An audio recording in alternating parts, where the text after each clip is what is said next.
I'm E.G. Marshall. It is said, and truly said, that who plays with fire is sure to get burned. It is also said, and truly said, that as ye sow, so shall ye reap. Seems to me there's another one, too. Oh, yes, the mills of the gods grind slow, but grind exceeding fine. Those of us who, through living, learn the underlying truth in these proverbs, take care not to play with fire, to sow carefully, and to give as little grist as possible to those grinding mills. Not so Kay Wiley, devil-may-care, fun-loving Kay Wiley. You're going to kill me. Come on now, sweetie. What makes you think that? What other reason would you have for luring me here? Who lured you? You wanted to come? Wanted to be alone with me? Didn't you? No, yeah, I don't know. I do, sweetie. Your trouble is you can't make up your mind. Well, let me make it up for you. No. No!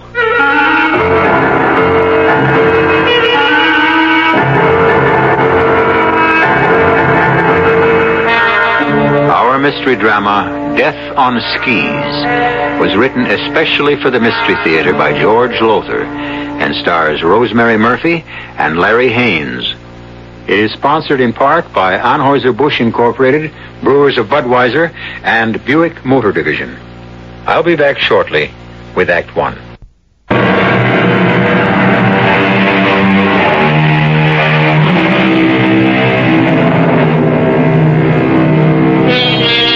There are certain immutable laws in this world of ours, and one of them is that we, all of us, must sooner or later pay the piper. A simple law, easy to understand, not too difficult to obey, really. And yet there are a good many who never seem to understand it, and rarely, if ever, obey it, until too late. Kay Wiley, wife of Dan Wiley the novelist, was one of these. Gay, irresponsible, fun gal Kay, who let the piper play on and on, till the day he presented his bill. Well, what do you say, you two? Shall we ski back down to the inn? The murder scene getting on your nerves, Dan? And you a mystery writer? A writer who has to get his latest manuscript off to his publisher in New York by tomorrow. Now, look, I said I'd take the time to show you both the scene of the murder, and I have. I've gone out of my way to ski way the hell and gone up to the top of the mountain to this hut where the two murders took place. Now, the least you can do... The least you can do is stop acting like a husband and let me enjoy myself. Well, for Pete's sake, what's to enjoy? A lonely, isolated hut on top of a mountain. Where two women, not one, but two, and both of them blondes, like me, were slashed to death. One last year, one the year before last. Gives me goosebumps just being here. Delicious goosebumps. More thrill-making than even one of your novels, darling. Well, now that you've had your thrill... Well, let her finish her toddy, Dan. Do me a favor, Tony. Stop interfering between Kay and me. After all, she is my wife, you know, though you seem to forget that often enough. Meaning what, Dan? Now, you know what I mean. Well, I'm afraid I don't. You better explain that crack. Oh, come on now. Let's not spoil. Dan, let's you and me get something straight. I've enjoyed being with Kay ever since I met you two last week. Now, like you say, it's a working vacation for you, and you've been holed up in your room with that typewriter of yours most of the time. While you and Kay have howled around together and had a few laughs together. And that's all. Not that there couldn't have been more. Kay's very attractive and just the kind that turns me on, but we've just had one big laugh together, Dan, and that is all. You know it is, darling. Yes, of course I do, Kay. I... Skip it. Let's get back down to the inn. Woohoo! Hey, it's turned real cold all of a sudden. The sun's going down. Better take the south slope. It's shorter. We'll go down the way we came up. It's safer. Dan, I'm getting cold already. Oh, blast this book. Here, sweetie, let me... I'll do it. Sure. Dan, the south slope, it isn't really dangerous. It's risky. It's too risky for you, darling. Even Hornbach warned you about it. Stuffy old Norwegian. Hornbach isn't stuffy, and he isn't old. Unless you call 42 old, he knows these mountains better than anyone, and he's one of the best pros around. So you listen to what he tells you. There you are, all set. Last one back at the inn buys the hot toddy. Okay, I said not the south slope. Stop worrying, darling. I'll be okay. I might have known. Tell her not to do something, and you can bet on her doing it. There's no harm in it, Dad. She just likes to do her own thing. Yes, and one day... One day what? She may do it once too often.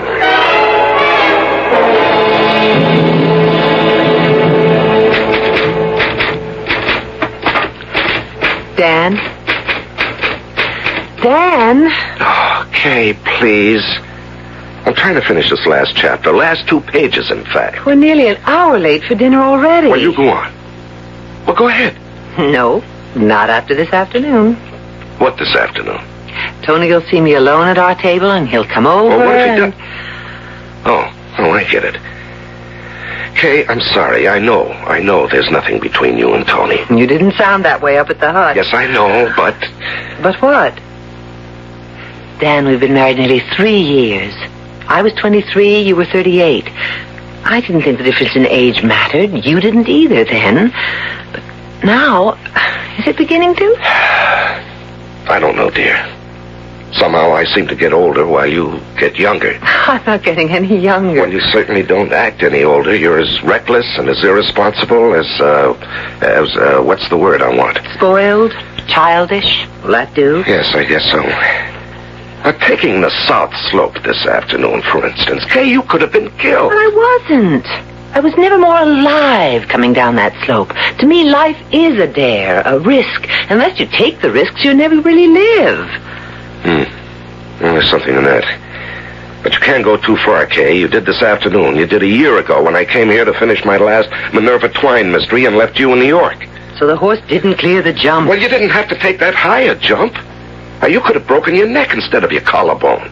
And what about the year before that? I came out here to finish another novel, and you... I know, and I'd never parachuted before, and it is a new sport, Dan. Yes, and when Sandy Dowling dared you to try it, you had to take the dare. Busted an ankle that time. I guess from here on, you're saddled with bringing me along when you come here to finish a book. Well, why do you think I brought you this time? Oh, Dan, darling, am I more trouble than I'm worth? Well, you're trouble, all right. But you're worth it. Now, be serious now. You've been coming here the last 2 years alone, so you could be alone and finish a book without any interruptions. Have I ruined that for you? Because if I have... Don't be silly. It's been wonderful having you with me, Kay. And see, less than 2 pages to the end. I'll mail the finished manuscript off tomorrow, right on schedule. And then, sweetheart, the handsome Tony Shaw will have to find another playmate. Because I'll be your playmate from then on. Oh, Dan, I love you so. Well, just build that up into adoration, and we'll start even. Now, come on, dinner.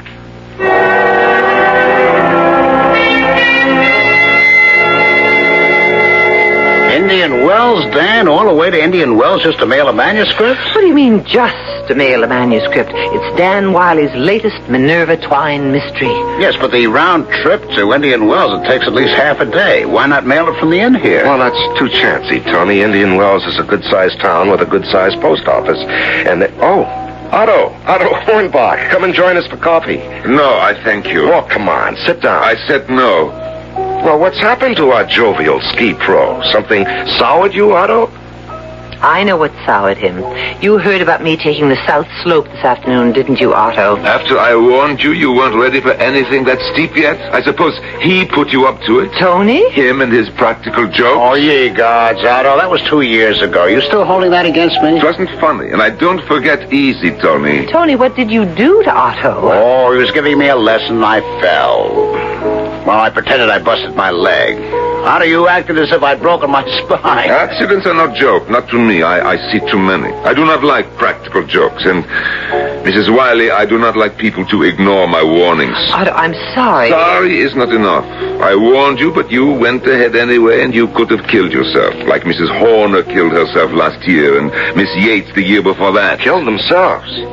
They were killed, Otto. They were murdered. I say they killed themselves. I warned them. When you ski alone, I said to each of them, I said it. More than once I said it. When you ski alone by yourself, stay close to the inn. Do not go far off. So if you have an accident, no one will know till maybe too late. The hut is far at the top of a mountain. Yes, and if we have a sudden blizzard, almost impossible to reach. But they did not heed any warning. Like you, Mrs. Wiley. Sometimes I think all you young women are the same. Heedless, reckless, spoiled know-it-all. Hey, Otto, take it easy. You're talking to my wife. The way you should talk to her, maybe. Now, look, Otto. All right, I'm sorry. I apologize. But I get upset when people ignore my warnings. Excuse me now. Well, he's really ticked off at you, Kay. At me, too. Oh, maybe I can't blame him. That practical joke of mine, I guess I went too far. Listen, you two, if you'll excuse me, I think I'll go and buy him a drink. Bury the hatchet. Yeah, sure, go ahead. I'll see you.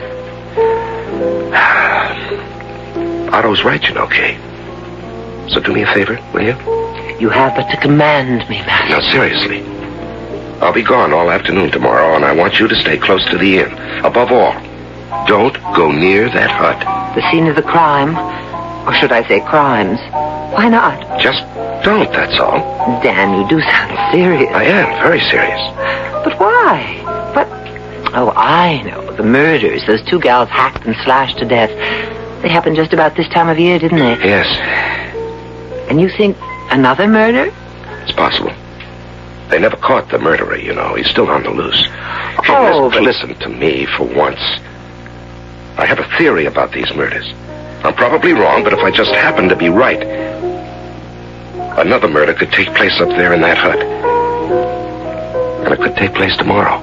Tomorrow? What gives you that idea? Never mind. Just do as I ask you, will you? Just stay close to the inn. And above all, stay away from that hut. You sort of made me want to go up there now. What? Oh, yes, of course. Warn you not to do something, and you're almost compelled to do it, aren't you? Maybe that's why you warned me. What?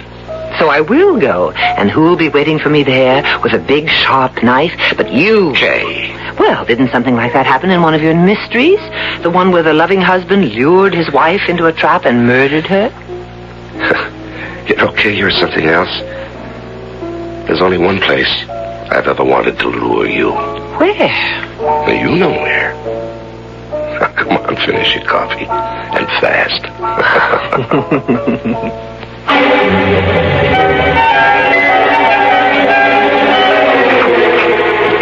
Oh, I hope Otto wasn't right last night. Otto? Right about what?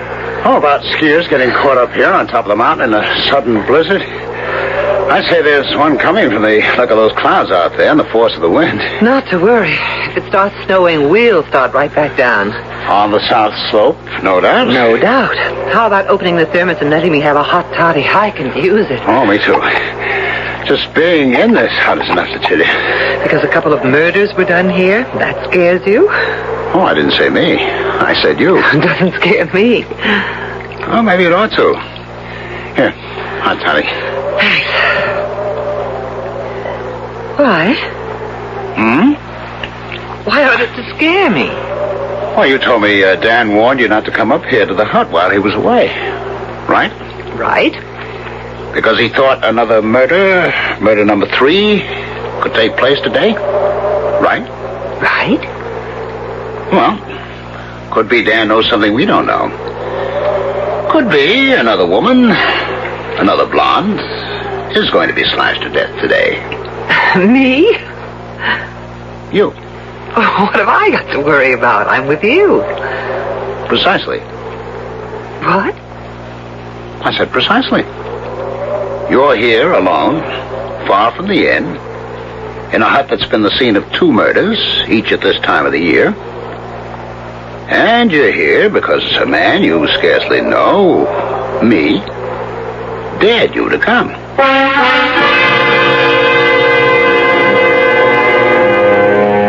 As I said earlier, the piper must always be paid. I can't help wondering if Kay's piper isn't asking for payment now.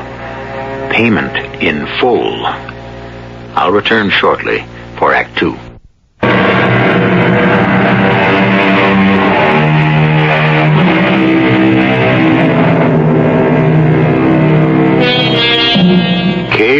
Wiley finds herself in what well may be a murderous situation, which is to say, she may be murdered in a matter of minutes or less. Ignoring the warning of her husband, mystery novelist Dan Wiley, she has blithely gone off with Tony Shaw, a man she scarcely knows, to an isolated mountain hut where 2 murders have already taken place.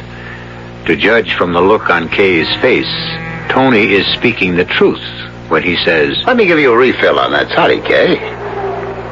You look as if you could use it. You're not the murderer. How do you know? Oh, come on now, Tony. No, seriously. How do you know? Really, Tony. If you expect me to fall for one of your silly practical jokes... I'm not joking, Kay. This is for real. Tony, you're going too far. A joke is a joke, but pulling a knife on me... Pulling a knife? Me? Oh, no. Just showing it to you, Kay. You've seen it before. Always carry it with me. Comes in handy now and then, like, when I used it to repair that strap on your ski boot the other day. I remember, yes. So, don't jump to conclusions about me pulling a knife on you. Though I could be, couldn't I? Tony, if you don't stop this nonsense... I could, couldn't I? Yes, I guess you could, except... Except what? You'd be crazy. Kill me and you'd never get away with it. No? Why not? Well, they know. Back at the inn, they know I came up here with you. They do? Well, anyhow, that we went skiing together. How do they know that? It's coming back to you now, isn't it? You told me to go on ahead, that you'd meet me at the bottom of the trail. They don't know I'm up here with you. They don't even know we're together. Exactly. So now you see the spot you could have put yourself in. You could be dead right now. Murdered. Slashed to ribbons. The way the other 2 were. What? I don't understand. I'm no murderer, Kay. Then why have you pretended? I haven't pretended anything. No practical joke either, if that's what you're thinking. All I've done is open your eyes to the spot you might have got yourself into through foolishness. Foolishness? All right, childishness, indifference to what serious consequences could result from your anything-for-a-thrill attitude. Now you sound like Dan. Oh? Well, you know, he's forever warning me that sooner or later I'll take one dare too many. And you could have this time. Well, I didn't. You may yet. Look, Tony, enough is enough. Now, let me tell you who I really am. I'm not the practical, joking ski bum I pretend to be. I'm a security officer. Security officer? A kind of detective. In fact, I have my own agency back in San Francisco. I don't understand. Well, just listen to me and you will. Back 2 years ago, after the first murder took place, the inn management hired me to find the killer. You? Why you? What about the local police? Oh, the local cops are a laugh. Just a sheriff and his deputy. The Indian Wells police came up with nothing. So they called me in. The management of the inn, I mean. And I'm afraid I blew it last season. The second murder was done right under my nose. But not this season, no. This time I'm just a few steps ahead of the killer. And that's where you come in. And where exactly is that, Sherlock? You're the bait. Oh, no. Not little Kay Wiley. Oh, yes. You're marked for death no matter where you are. Sooner or later, the man who murdered those 2 blondes in this hut is going to murder you. You sound as if you know who he is. I'm pretty sure I do. Who? Your husband, Dan Wiley. Tony, you're crazy. I wish I were. Well, Dan's in Indian Wells. Right now in Indian Wells, mailing a... No? I could be wrong. But if I'm right, he never went to Indian Wells.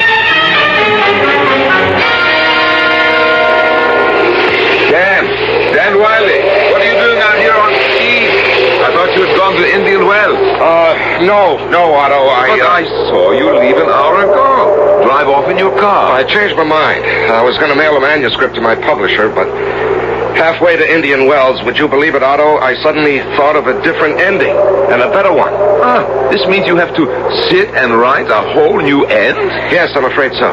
Me, I would never be a writer. They work too hard. You better believe it.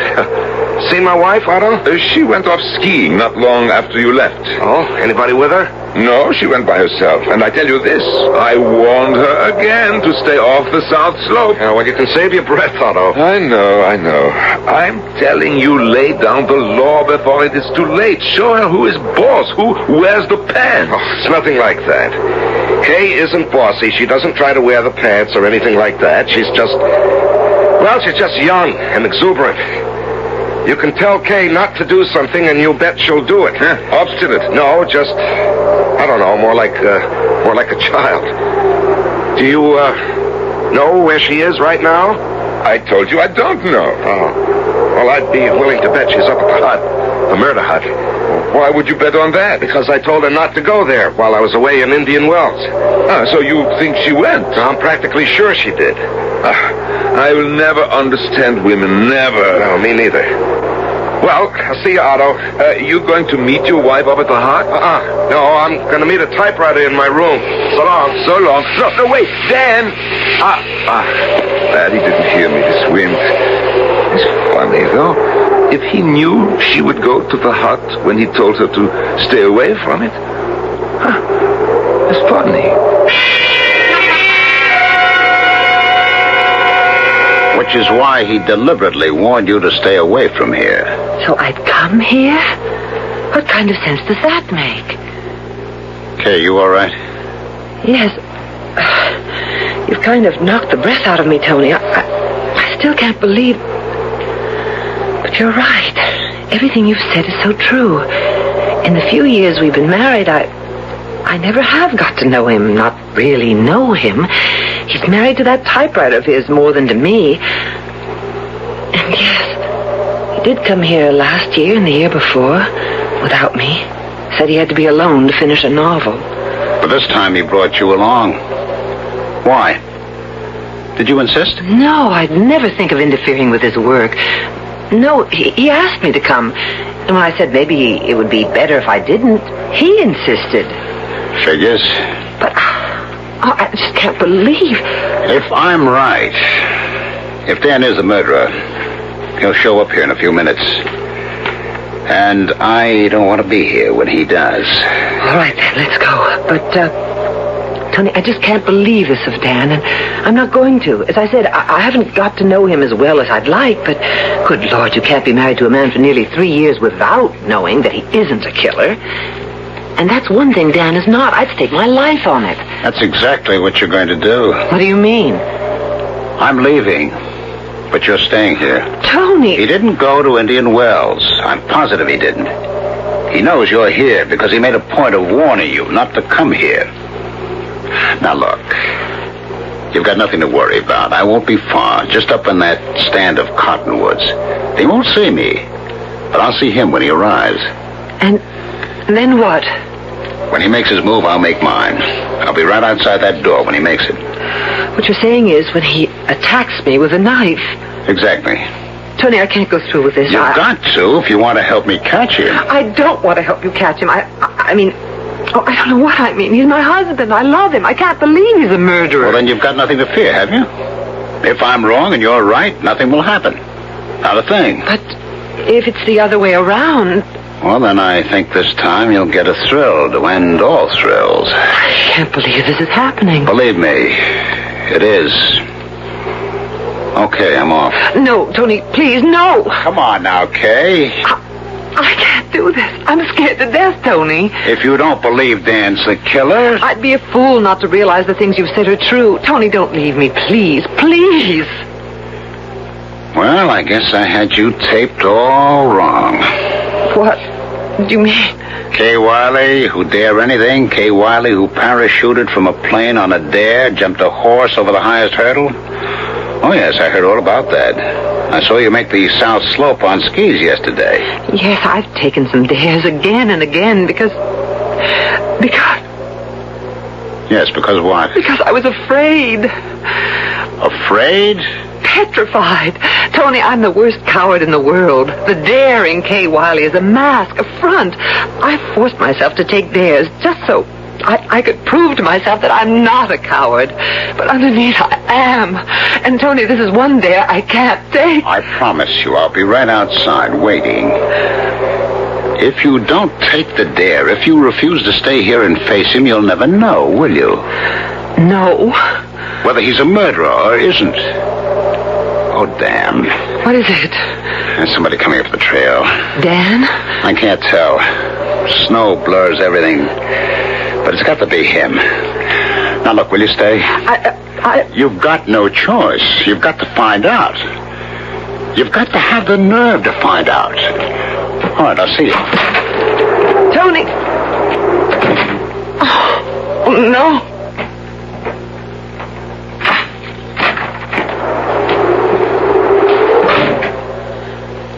Dan. Hello, Kay.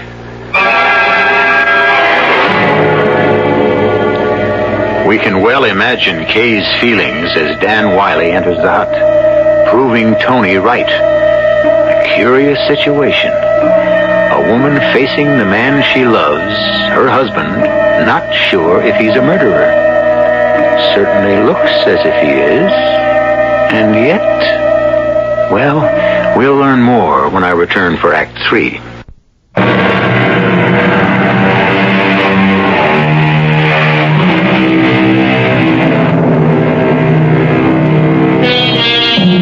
What would you do? How would you feel? Your husband, the man you love, stands before you, and for all you know, has come to kill you. Indeed, cleverly lured you into a trap. Surely you'd be torn with uncertainty, caught between love and fear, and underneath these emotions would writhe despair. For if he is your killer, this man you love, you'd just as soon be dead anyway. I thought I'd find you here, Kay. I know. You know? I'm not totally naive, Dan. You knew when you warned me not to come that I would. Well, why the devil would I figure you would come when I begged you not to? Because I'm like the victim in your last novel, Death is a Blonde. You based that character on me, didn't you? I was the model for her. Okay, so what of it? Her husband knew she had a contradictory streak in her. I even remember the words you used to describe her. Contrary, as wayward as a child. And he used it to lure her to her death. Kay, things like that happen in novels, not real life. So you're not implying that I lured you here to kill you? Is that what you're saying? You said you were going to Indian Wells. What are you doing here? Well, to be honest about it, I had no intention of going to Indian Wells. I told you that, and I spread the story around the inn to throw the murderer off my track. Throw the... Yes. I have a feeling he knows I suspect him. But I also know he strikes when the moon turns full. Kay, I'm all but sure he's a homicidal maniac who has to kill. He can't help himself, you see, when the moon turns full this month of the year. You've got to be out of your mind. Maniacs who have to kill because of a full moon? That only happens in novels. Oh, no. In real life, Kay. You see, the full moon has a powerful effect on people, on the world, if it comes to that. Right now, it's only 3 p.m. There isn't any moon at all. Kay, sweetheart, you can't see it, but it's there.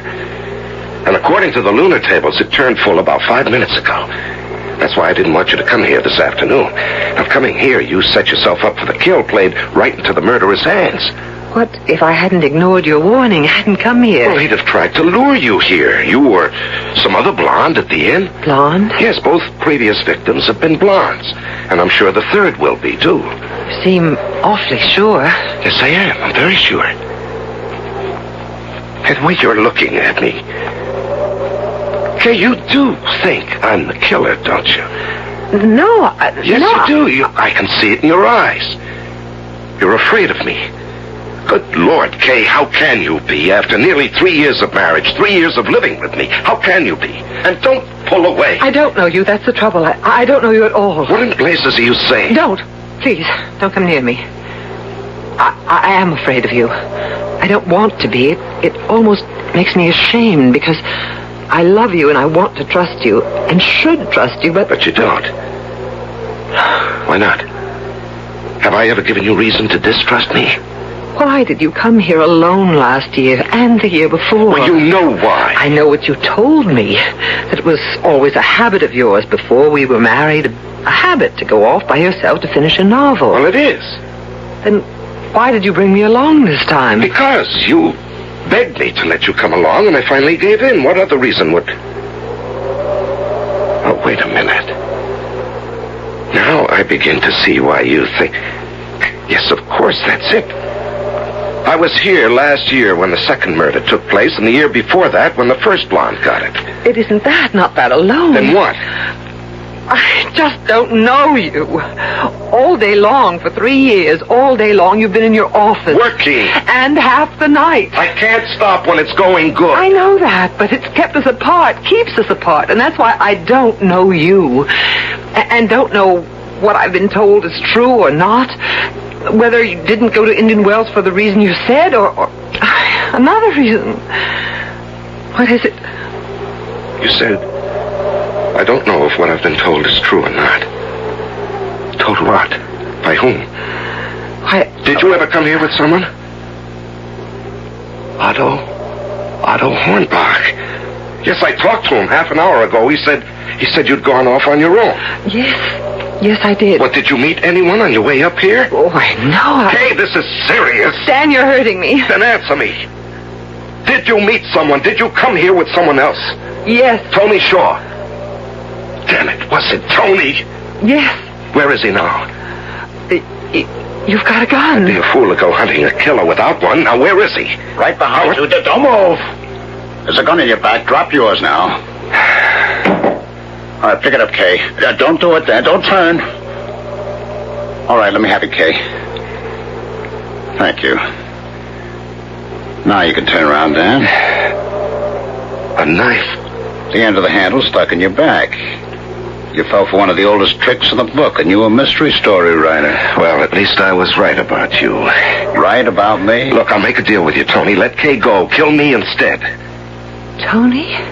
Tony's the murderer? Oh, he's trying to pull the wool over your eyes, sweetie. You're no ski bum, Tony. You've been acting a part, and you're a lousy actor. He's the security officer at the inn, he says. Yes, a security officer who carries a knife, huh? Now, I'll tell one. Slashed to death. Those women, both slashed. Now, don't get all psyched up. The knife's a tool, not a weapon. I've never needed a gun. Well, you seem to need one now. Precaution, that's all. I can handle you with both hands tied behind my back. Judo black belt. Oh, really? Then suppose we just find out. Drop it, or I'll break your arm. Drop it. Get it, Kay. I got it. All right. I'm sorry, Tony. I'll take the gun now, Kay. Kay? No. What? I don't know which of you to trust now. I'm sorry, Dan. So am I, honey. I don't blame you. Everything you said, you were right. Maybe you just should have said it sooner. We're always too busy. Yes, I guess I was. Hello, Bahat. Otto Hornbach. Oh, thank God. Otto. What is this? Take this. Take it. What? A gun? Just holding it scares me. Take it. Take it. All right. Come inside. What is going on here? I don't know. I'm so confused. Tony. Mixed up. Dan, what has happened? Well, to give it to you straight, Otto, I've got reason to think Tony Shaw is the man who murdered 2 women in this hut and was bent on murdering a third. Kay. Now, he's a liar, Otto. He's the killer, not me. How could that be? For one thing, he pretended he was going to Indian Wells today. Oh, I know that. Like I also know you are not a guest here. You are a detective. You know that? How? Why, look at the files in the office. I see you are on the payroll, and why? And as for you, Dan, last year and the year before, you mailed your manuscript from the inn, but this year, for no good reason, you have to go to Indian Wells. That story you told me about another ending to your novel. Oh, I'm not a fool, Dan. I wasn't born yesterday. As for either one of you being the murderer, you can't be. I am. You? Me. And you, my next victim. Almost from the first day you came, my next victim. Why? Because you are like she was, my Helga. She put me through a hell on earth. She must have her way, not mine. Do always what she wanted, not what I wanted. She came first, me second. I didn't matter. Otto, Kay isn't like They that. all are. Her kind. They're always, they are always small and blonde. Helpless, dependent, in need of your strength. At first you're taken in, poor little thing, so helpless, so dependent on you, so in need of your strength, your masculine strength, so you give it a little here, a little there, and gradually, you don't know it's happening. You give her all your strength, and there's none left for you. You are caught. You are trapped in a web you thought was made of love, but is really made of what? Of ego. That's what they call it. Ego. The I of I am this, and I want that, and nobody matters but me. Otto. Leave him alone. Let him talk it out. You are Helga. Me? Oh, not just you. At the inn, there are Helgas all the time. At least 3 or 4 each season. Spoiled, determined, pampered, coddled by fools. The husbands they are destroying, as Helga destroyed me. Me. Or nearly did. I woke up in time and destroyed her. With a knife, Otto? It was handy in the kitchen and happened. And I loved her. Even when I was killing her and driving the knife home again and again. I loved her. Isn't that strange? You see, so now I must kill you, like Mrs. Horner last year and Miss Yates the year before that. Kill you. You see, to save him. Otto, I don't need saving. Dan, you can't handle this. Neither can Tony. Only a woman can handle this, if it can be handled. You see, you hear what she says. Only a woman can handle it. Oh, spoiled, rotten. No, Otto, scared rotten. The way Helga was, and Mrs. Horner, and Miss Yates. Scared? Mrs. Horner, Miss Yates? You? And Helga. Oh, no, that is not so. She had me trapped. Because she was afraid of what would happen if she didn't trap you. Otto, she trapped you because she loved you and was afraid she might lose you. Lose me? To who lose me? Another woman. Another? But, there were no other women. There are always other women. Which of you first? Otto, I'm sorry, but you must die before I kill her. Not witnesses. I cannot have witnesses. For God's sake, Otto, didn't you hear what Kay said? She just told you a simple truth, a simple, womanly truth. A woman traps a man because she loves him, and she's scared to death of losing him. She lies. Like all women, she lies. All right, which one first, huh? Tony? Dan? Me. Hey, what in blazes is he I'm doing? between you now. Between him and you. You'll have to shoot me first. When he does, jump him. And I thought you said you had no nerve. Get out of the way. Kay, please. Jump him when he fires. Well, go on, Otto. Shoot. Get out of the way. You, I must kill with the knife. Sorry. Change of plan. A gun this time, Otto. A gun or nothing. Give it to me. Or shoot. Another step. One more and I kill you. You're going to kill me anyhow, so what have I got to lose? Give me that gun. No, wait. What? Kay, it works both ways. Now get out of his way. Let him shoot us first. That'll give you a second or two to get out that door. And leave you here, dead? Do you think I'd want to go on living? Out of the gun. You mean it? You mean what you say? Of course I mean it. Why else would I... But I don't understand. You You would give your life to save his? No. Oh, no. This is not possible. Women they are selfish. They come first. Always they come first. All of them. Not all, Otto. Not every woman is like your Helga must have been. I was wrong about Miss Yates, Mrs. Horner. I don't know about them, but you're certainly wrong about me. Wrong. Oh, no!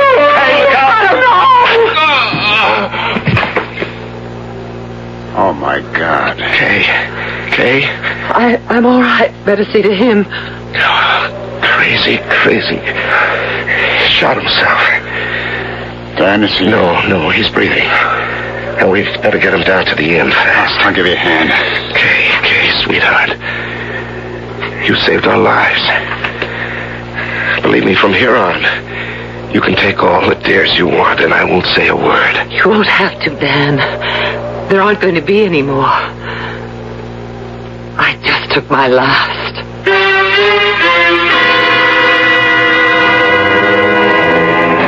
Luckily, though, Kay Wiley paid the piper, as must we all. The price was not exorbitant. Her life. You ask me, she got off easily. How about you? You building up a debt you'll have to settle one day with your piper? Better do a little thinking about that. Better do a little thinking myself. I'll be back shortly.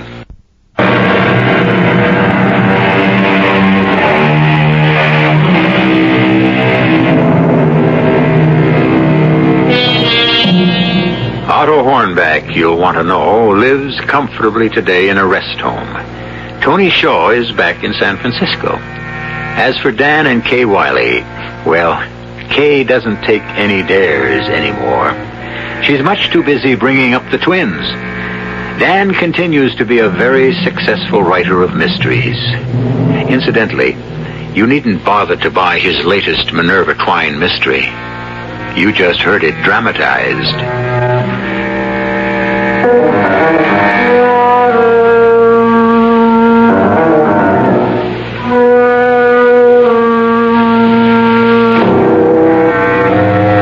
Our cast included Rosemary Harris, Larry Haynes, Ralph Bell, and Norman Rose.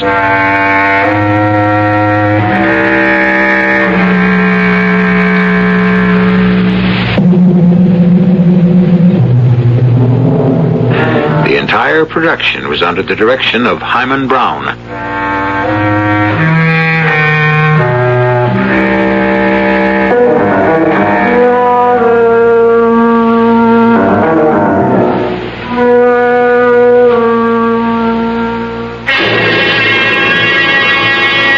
And now, a preview of our next tale. Scorpio, this is a bad day for you. Your sudden death is imminent. Be sure to put all your affairs in order. You cannot escape the inevitability of the stars. It is a hard prediction to face, but it can only be justified out of what you've done to deserve it. Damn it, are they out of their minds? That shaky little mouse, Ethel. Writing a bomb like this? She'll have scared 25,000 people out of their wits. This is Amanda Amherst. Put me through to the managing editor. Oh, come on. Adam, it's Amanda. I want the presses stopped. Hold all deliveries and do everything you can to get our first run off the stands. Why? Just read Ethel Nixon's column for today and you'll see. I'm on my way down there now, and when I find out what's going on, heads are going to roll, and brother, none of them will be mine. Radio Mystery Theater was sponsored in part by Buick Motor Division and Anheuser-Busch Incorporated, brewers of Budweiser.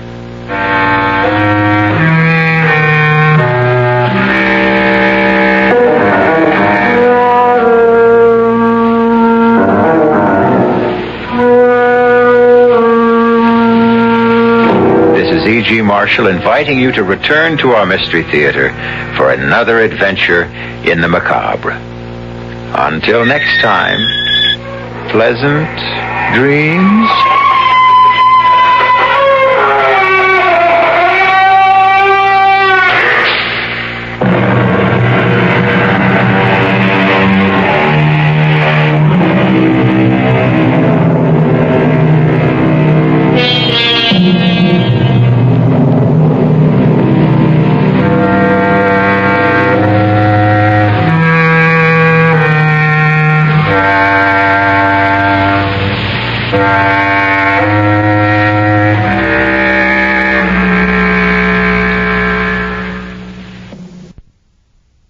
The CBS Radio Mystery Theater presents...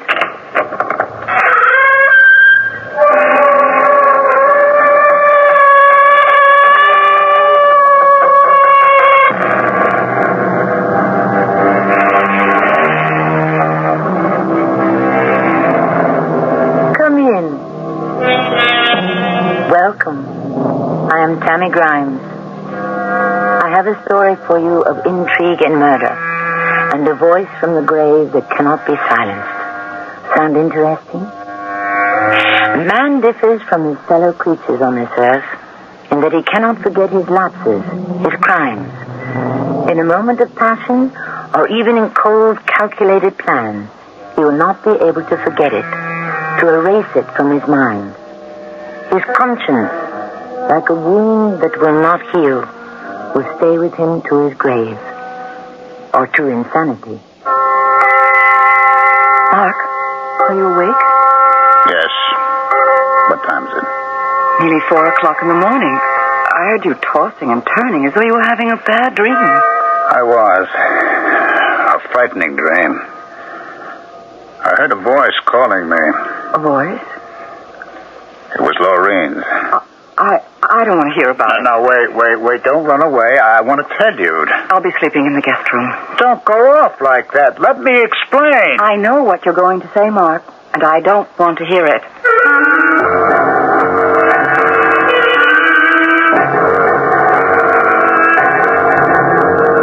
Our mystery drama, A Wound That Would Not Heal, was written especially for Mystery Theater by Sidney Sloan and stars Ralph Bell. I'll be back shortly with Act One. No home should be without a basic tool set, even if you only use it for emergency repairs. And True Value hardware stores suggest you stock yours with quality Master Mechanic tools. Hi, Pat Summerall to tell you that right now they're offering the Master Mechanic 6-piece screwdriver set with assorted regular and Phillips tip blades for just $9.49. And the Master Mechanic 19-inch toolbox with hip roof design for extra storage space is just $12.79 at participating True Value hardware stores and home centers. Beauty. It's like inside a person. It makes them beautiful. Beauty is, It's the way people see you. Beauty in the eyes of the beholder. Behold the 1982 Miss USA pageant. A CBS TV special presentation hosted by Bob Barker and Joan Van Ark with guest Donny Osmond. The 1982 Miss USA pageant. A thing of beauty. Thursday at 9, 8 Central and Mountain on CBS television. As the assistant controller of your company, did you make the decision to use ADP? I participated in the decision. We were on a manual system. Nothing was computerized. Why didn't you get your own computer? We didn't have the know-how. We can go out and buy the equipment, but in a few years it's outdated. ADP constantly upgrades their equipment and the programs. What services of ADP do you use? Okay, general ledger, accounts payable, accounts receivable, payroll, their inventory system, and we're just getting into the network system. If you had the decision to make again, would you still choose ADP? Yes. Having ADP saves us much more money than it costs us. Really? Oh, yes. I'm happy with ADP, the computing company. Oh, you know they're the computing company? They are the only computing company. As far as you're concerned. Right. You're a fan. Oh, yes. I'm sold. Call ADP at 312-867-6400 or see the white pages.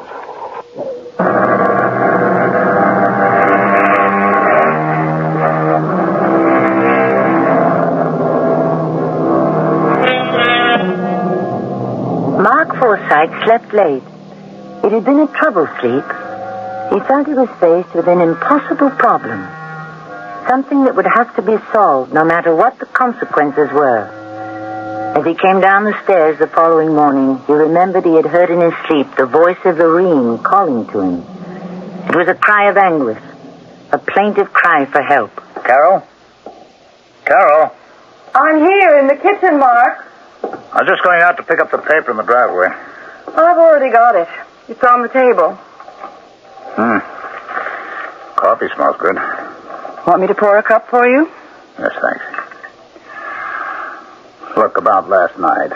Look, Mark, I know. I've known for a long time. Please, Carol, let me... A wife always knows about these things. Kid, let me explain. What? That you want to leave me? I know that, too. You don't know. You won't listen. I'll listen. Go on, say it. Okay. Lorene and I, without our knowing it, drifted into a rather difficult relationship. Go on. After Phil died, Lorene was at loose ends. And you felt it was your duty to comfort her, the lonely widow. Oh, don't say it that way, Carol. It makes it all sound so tawdry, so cheap. I'm sorry. Perhaps I'm to blame. It was my idea that you hire her as your secretary. I threw you together. I needed a secretary. This whole business has been painful for me. It is only because because I feel a sincere, warm bond of affection for you that I'm putting myself through this humiliating experience. Humiliating to you? Mark, what do you think it's been for me? Knowing what was happening to my marriage and being unable to do anything, to say anything to change you, to bring you back to me? When did you know? Almost from the beginning. You never said anything? Oh, I couldn't.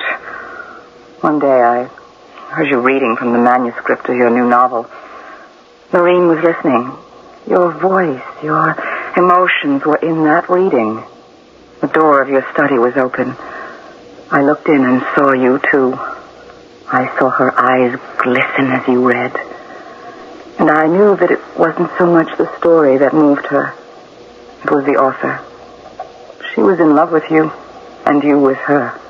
Why didn't you say something? I was afraid to, Mark. I was hoping it was all just a temporary thing.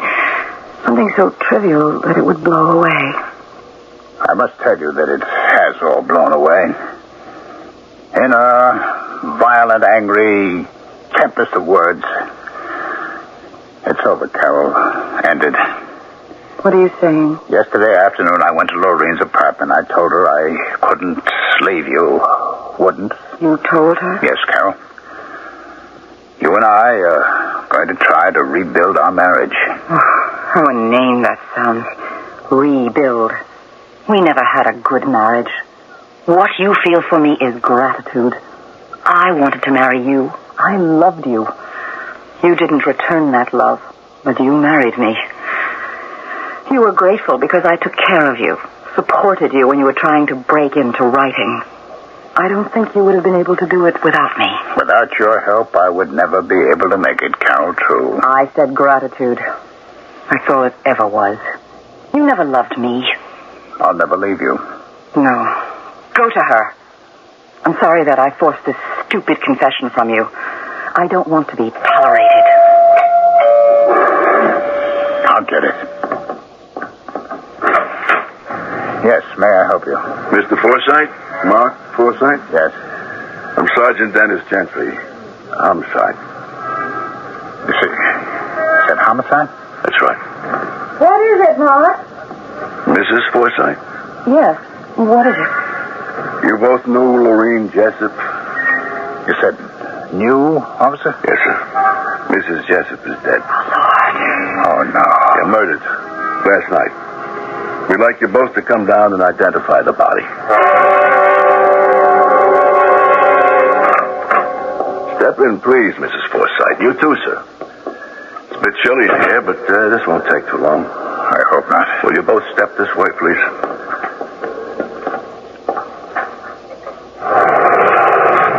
Mr. Forsythe, can you identify this woman?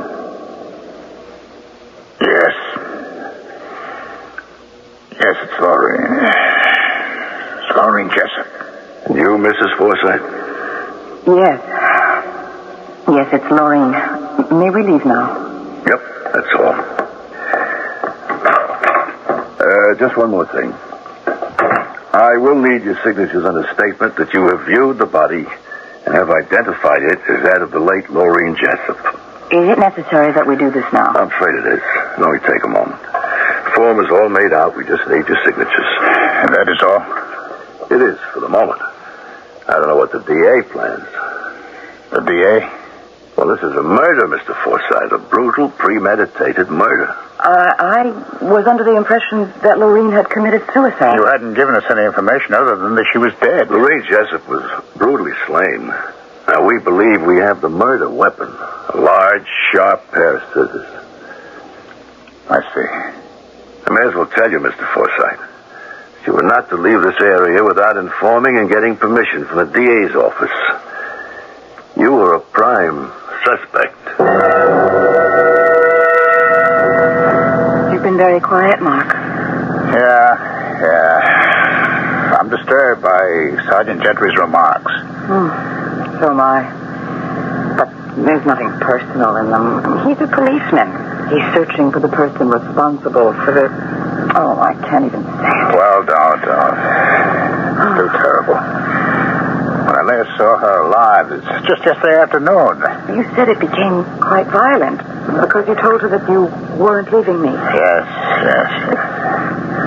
Finally, when she saw that I'd made up my mind and wouldn't change it, she became as docile as a kitten. She came to me. She kissed me gently, almost like a child. Told me to go. Told me that I was doing the right thing. Oh? As I stood at the door, ready to leave, I looked back at her. She was smiling. Her eyes were wet with tears, but that was the last time I saw her. I quickly shut the door and I left. Oh, come to me. Save me. Lord. What was that? What? That voice. Didn't you hear it? No, I didn't hear anything. Lorraine. It was Lorraine. Mark, are you all right? She was calling me. Calling me to come to her. Save her.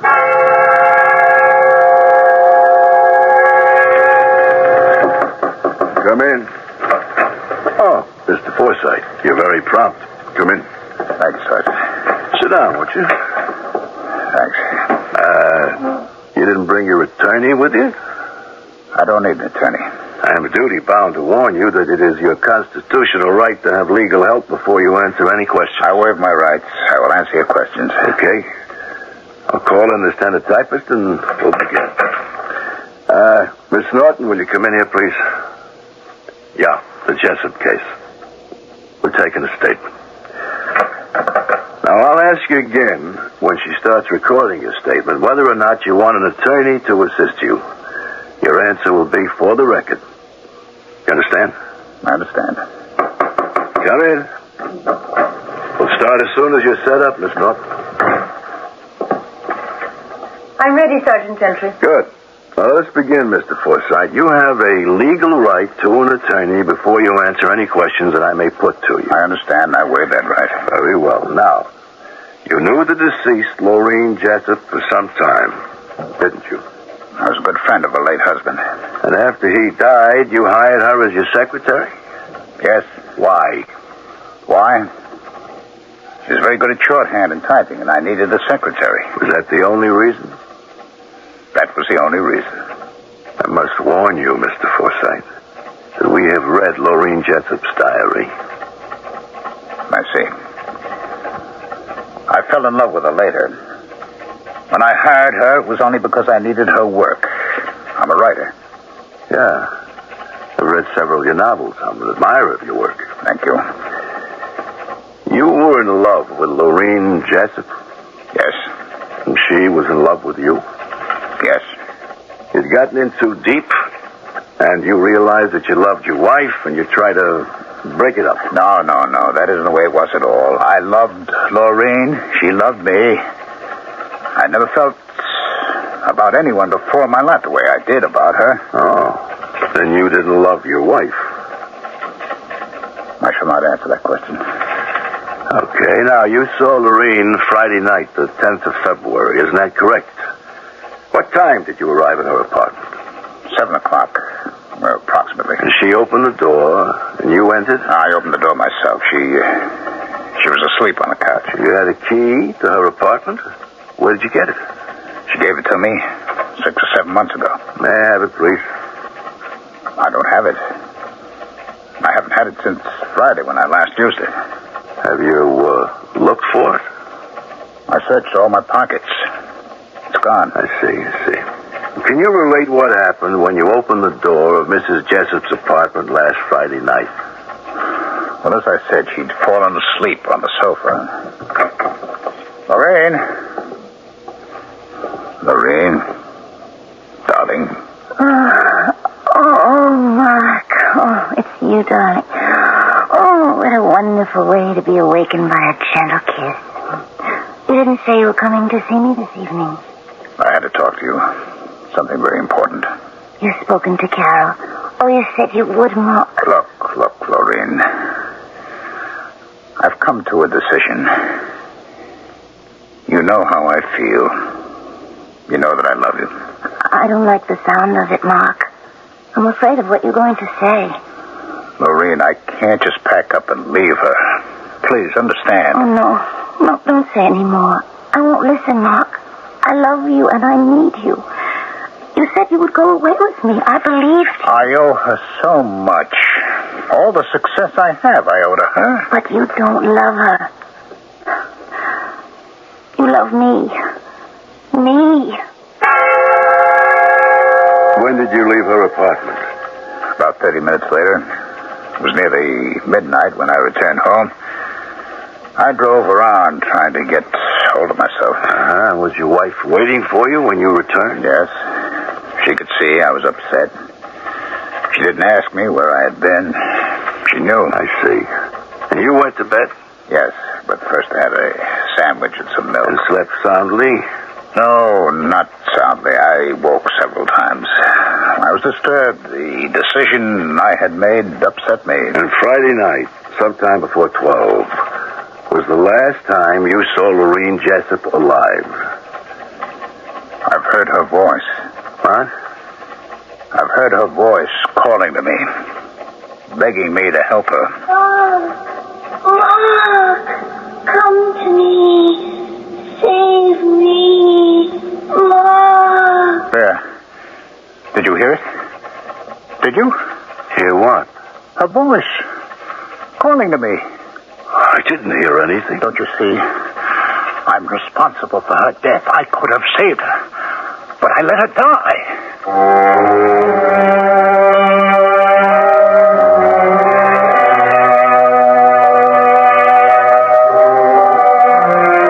Forsyth had made a decision, an honorable decision he had thought, to give up the woman he loved. But now his heart is filled with regret. He feels that he is responsible for her death. There is something else troubling him, something he hasn't as yet revealed to anybody. I will be back in a moment with the second act of our drama. Pause for a moment and listen to your shoes. They may need to be cat's paws. Hey, stop! What do you think you're doing? We just need heels and soles. How could you throw us out in the street when we've been so good to you and your feet? New shoe prices out of sight. Look for the sign of the cat and make your tried and true shoes as good as new shoes. With Cat's Paw, heels and soles. Take us to the shop. Come on and get a Cat's Paw.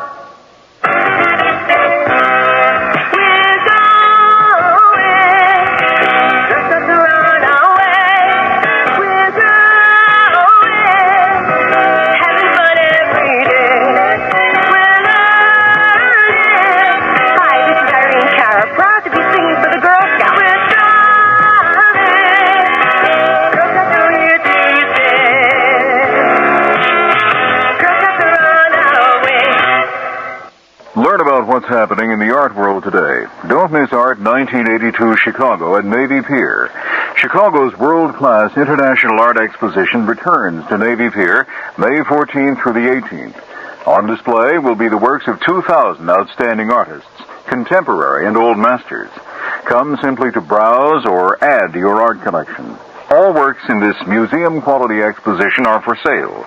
Hours May 14th through the 17th, 12 noon to 8 p.m.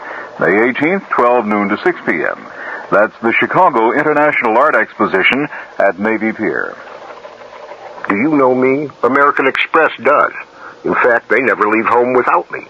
I operate Artist and Writers, a new Gene Sage restaurant across from the Drake on Walton. Drop in at Artist and Writers for luncheon, dinner, cocktails, late supper, entertainment. And if you forget your American Express card, don't worry about it. We accept cash, too. By now, you probably know me. I'm Gene Sage. You do know me, don't you? Otherwise, why am I doing this? Artists and writers, the in place to be. The place to be in.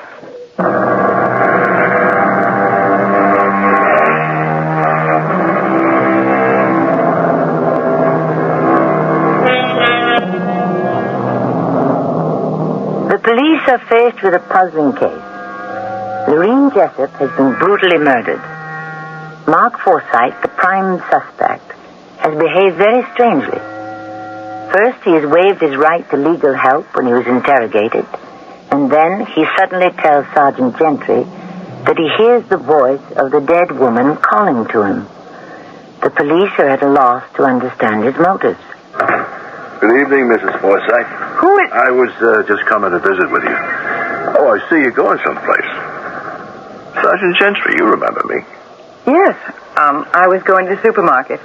Could you come back later or tomorrow? No, I'd rather be now. I won't be long. Well, Look, I've got my car parked at the curb. Let me take you where you want to go. And I can talk to you while we're driving. Oh, really, I don't think I can tell you anything. Let me be the judge of that.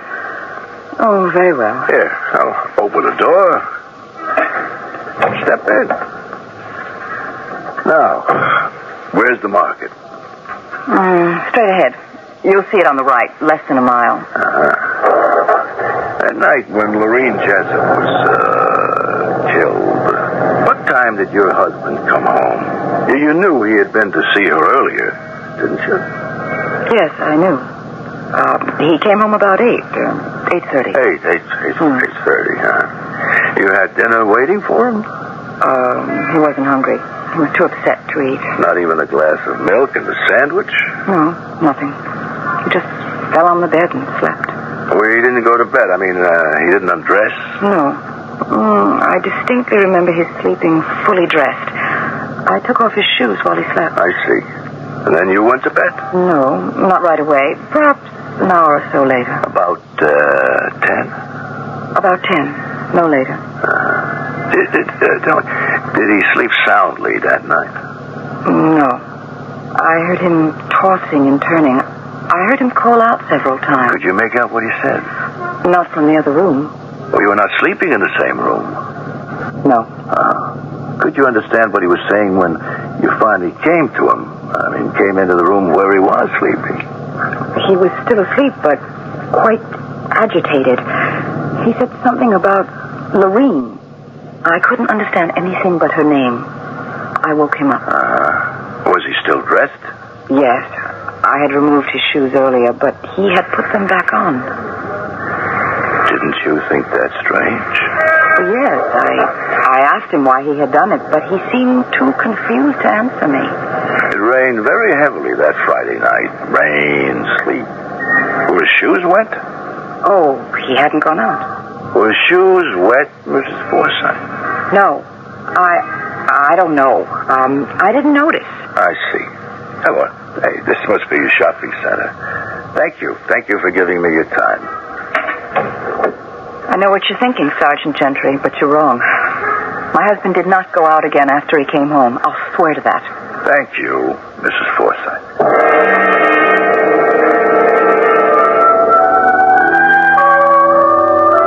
Father Gogarty? Yes? I'm sorry to interrupt your father. I want to talk to you. Certainly. Come back to my study. Hard to talk here. This place is a bit of an echo and it's empty. Follow me. Don't get much chance to practice when our organist is around. I knew he wasn't going to be practicing today, so I snuck in. I'm sorry if I interrupted. No, don't apologize. I'm pretty bad at it, but it's sort of relaxing. Here we are. Step in, sir. Thank you. I don't quite know how to begin. Take your time, son. I think I better tell you that I'm not of your faith. This is not a prerequisite for a talk with me. Perhaps I can help anyway. Well, I hope you can, Father. I'm a married man, married for nearly 10 years to a woman that I'm fond of, but not in love with. Were you ever in love with her? No. She loves me. She knew how I felt when we were married. I see. Now, you're going to tell me that you met someone else and fell in love with her. Yes, that's right. It was the most important thing in my life. I wanted to leave my wife and run off with her. But, you haven't done so. No. I told her that I couldn't. You have resisted temptation, my son. You have done nothing wrong. The woman I loved is dead. I think I killed her. You think you killed her? She's dead. The police say murder. Go on. I had told her that I couldn't go through with it. I couldn't desert my wife. There was a quarrel. She forgave me and said I was doing the right thing. I walked out. The next morning, the police came. She was dead. Murdered. What are you trying to tell me? I feel that I killed her. You feel? You think? You aren't sure? That night when I came home, I ate something. I drank a glass of milk, and then I threw myself down on the bed, fully dressed, and fell asleep. I had terrible dreams. I couldn't remember them in the morning. But I remember them now. I think I got up and I left the house. And I went to Lorraine's apartment. I had a key. When she saw me, she smiled and came to me. We embraced. There was a pair of sharp scissors on the table behind her. Still in my arms, I reached for the scissors, and I... My son, are you certain that this happened? I think it did. I think so now. I choose to think that you're innocent. That with the emotion, the shock of the death, you began to blame yourself.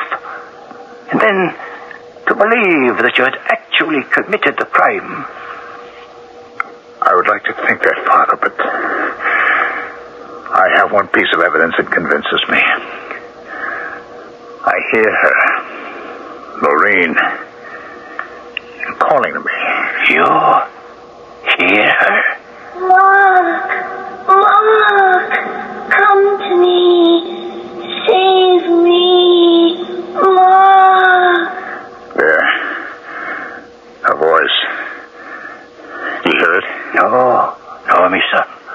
I don't hear anything. I hear it. She's calling me.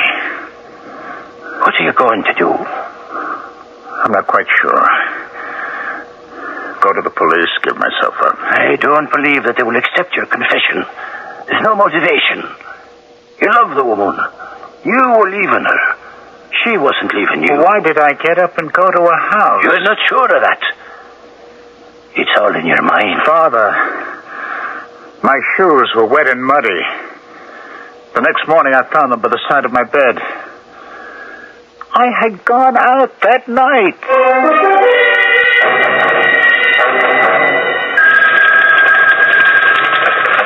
Sergeant Gentry here. Oh, yeah, Steve. I've been waiting for you. Expecting your call. About the shoes. Yes, so what's your verdict? What about the dirt? Came from the driveway? You checked that? Were you able to find footprints? Oh, you got them in plaster. Great. Have them sent right over. Thanks, Steve. Hello. Come here, the DA. Mr. Burroughs, I think we've got enough for an indictment in the Jessup case. Yep, it's Mark Forsythe. He went back to her apartment. Huh? No doubt about it. We've got substantial evidence to link him. He's our man.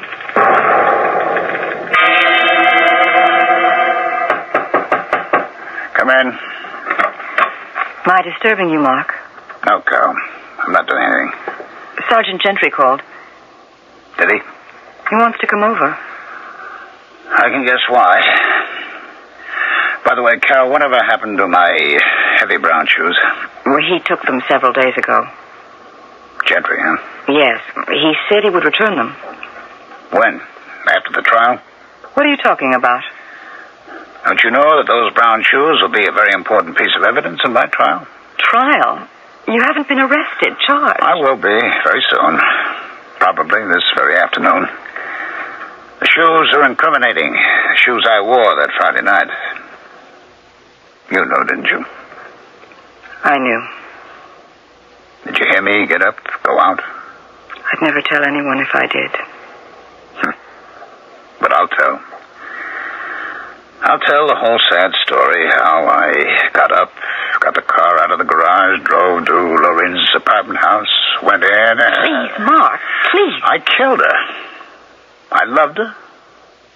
And I killed her. You didn't. You've got to keep saying you didn't. This is all in your mind. It never happened. It happened, all right. Mark, listen to me. Don't say anything. You are innocent until proven guilty. A jury would never convict you unless you convict yourself. Carol, I'm so weary of it all that I don't really care what happens. Oh, that's probably Gentry. Let him in. Mark, please. I mustn't see you like this. He's becoming impatient, Carol. You better let him in now. Come on. Please, Mark. Now try to get a hold of yourself. Oh, Sergeant Gentry. Come in, won't you? Thanks. He's in his study. This way. Hello, Sergeant. Been expecting you? Yes? I'm here on official business, Mr. Forsythe. I've been expecting that, too. I wonder if I might speak to you alone for a minute or two. Of course. Carol, will you excuse us for a moment? Call me if you want anything, Mark. I suppose you've come to talk to me about my shoes. Oh, that and other matters. Now, we've done a bit of research and found that the dried mud on the shoes came from the grounds around Loren's apartment. And your footprints in the wet ground, which subsequently froze, permitted us to make perfect plaster impressions. All evidence against me. Serious, incriminating evidence. It's a waste of time, Sergeant. What? I'm going to plead guilty. I know what I've done, and I want to pay for my sin. Well, suppose we let the judge and jury decide that. Now, my job is to get at the truth, collect the evidence, and that's all. Speaking of evidence, by the way, two things bother me. Maybe three. Yes? Now, 4 days after the incident, I came here with a search warrant, went over the clothing you wore that night. Only your shoes revealed anything. There was nothing on your clothing of an incriminating nature. Well, wasn't that enough, my shoes? They were covered with dried mud. That's strange. You had made no effort to wash off the mud. Well, you see, I'm not a professional. I understand. But how and why did we find mud inside the shoe, as well as outside? Perhaps the mud was deep. It oozed over the side. No. The ground was partially frozen. The footprints only sunk down a half inch or so. I can't explain that. Another thing. The key to the apartments, which you say you lost. I haven't got it. I couldn't find it the next day. I had several men searching the area in front of the apartment building. We found the key. I must have dropped it. You must have thrown it. It was in a clump of bushes about 25 feet off the driveway. All right, I must have thrown it then. I have a warrant for your arrest. The charge is murder.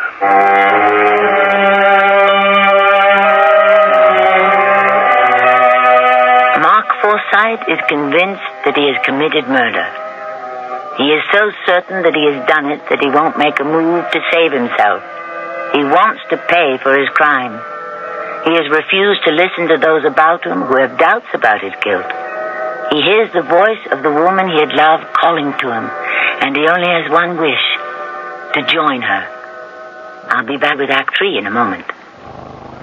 The Value Rite Pharmacy Summer Sale is going on right now, and your participating Value Rite is featuring some of the hottest bargains of the year on brand name products to help you feel great and get the most out of summer fun. Check out this Value Rite radio special on Dulcolax. For occasional irregularity, Dulcolax suppositories can bring relief in as little as 15 minutes in most cases. Tablets help give overnight relief. Use only as directed. 24 tablets or 4 suppositories, just $1.89. Look for the Value Rite sign in your neighborhood, or check the yellow pages for the store nearest you. Value Rite. If you've been waiting to buy a new appliance, your White Westinghouse dealer is now offering great values on brand new White Westinghouse 1982 models of refrigerators, freezers, washers, dryers, dishwashers, and ranges. And just when you need it most, White Westinghouse dealers are featuring a great spring price down event on previous year's models, floor samples, and other price down values. So buy now and clean up at the White Westinghouse Great Spring Price Down. White Westinghouse, we're making things better for you. This is WBBM Chicago. We'll take more care of you by the British way. The British way. It's our very special way of taking care of you. We've made personal service a tradition ever since we arranged a conquering tour for Julius Caesar. You'll find this service perfected in our British Airways Super Club, a separate reserved section where the business traveler can relax or work and always emerge refreshed. Super Club comforts you with a special check-in and then delights you with extra wide seats to London, only 6 across, complimentary drinks, champagne on us, plus a choice of super meals. Next business trip, travel Super Club and conquer Britain for yourself. British Airways will take more care of you. British Airways takes more care of business travelers with 6 747s a week to London's Heathrow, departing at 8:30 p.m. See your travel agent, company travel department, or call British Airways.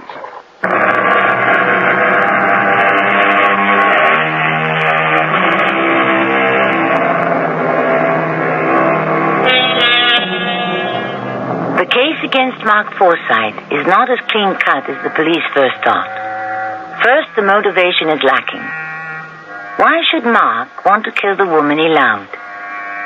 It was his decision not to go off with her, but to remain with his wife. The muddy shoes are the most difficult element in the mystery for Sergeant Gentry to understand. Why should there be mud inside the shoe as well as outside? It is now over a week later. Sergeant Gentry is sitting in his office late in the evening, trying to put the pieces of the puzzle together. Sergeant Gentry. Who? What does he want? To speak to me about the Jessup case. Look, he's probably some kind of crank. I haven't got the time or the patience. He's a what? A priest. Oh, great, a priest. Sergeant Gentry and Patrick Augerty. Come in, Father. I'm afraid I haven't much time to give you. I won't take too much time. To get right to it, a very much troubled man came to see me in my church.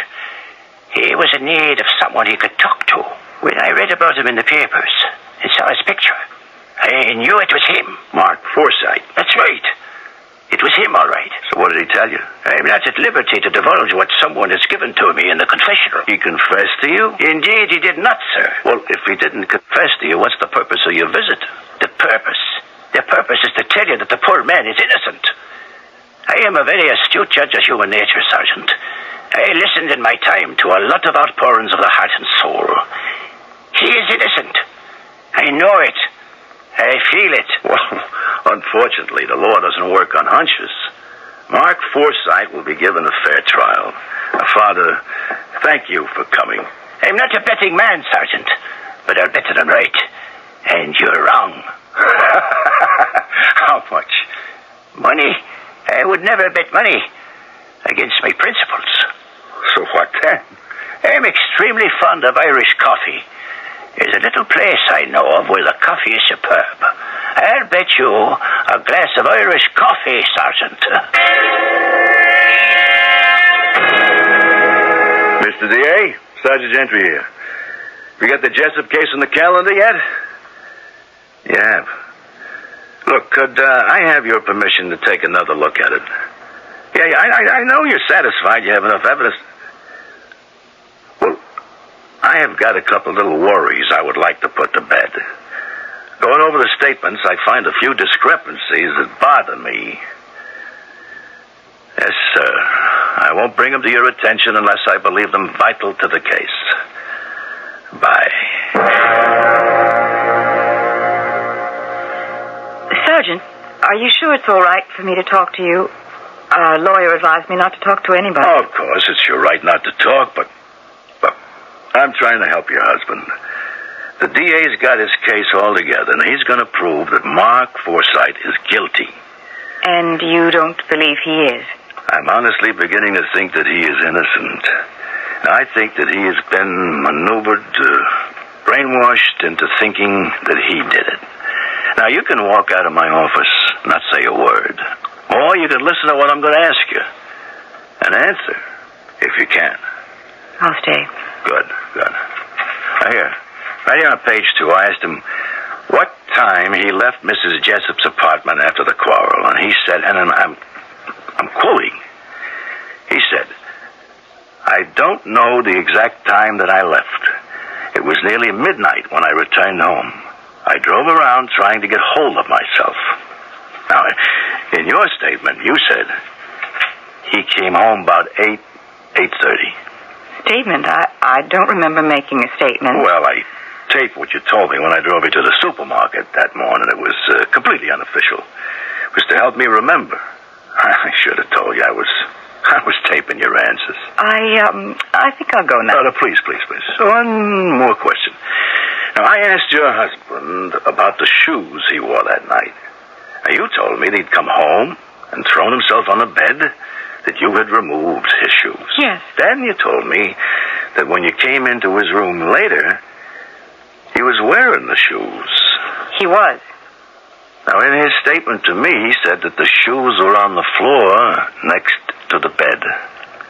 Look, I can only answer for myself, Sergeant Jensen. Our lab reports that only one shoe had mud on it.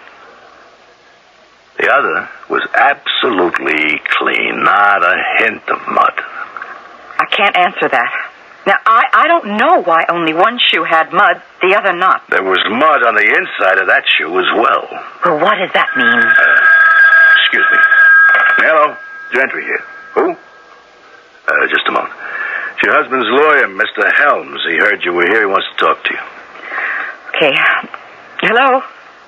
Yes, Mr. Helms. I do remember you telling me I was not to... But I thought that... I understood he was trying to help Mark. I see. Goodbye. Mr. Helms says I'm doing my husband harm by speaking to you. Goodbye, Sergeant. Well, wait a minute. I'm warning you that you and only you can help him. If you go out that door, he'll be convicted of murder.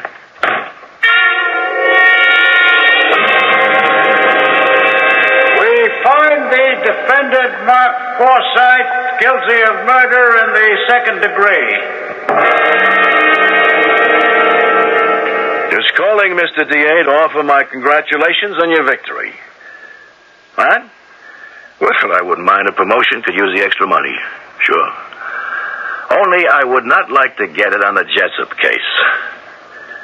What do I mean? I mean we got the wrong man. Mark Forsythe is really the victim. No, I will stand on that statement. Mark never did it.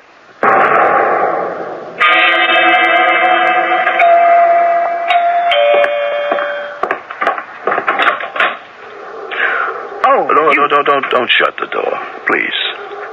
I want to talk to you.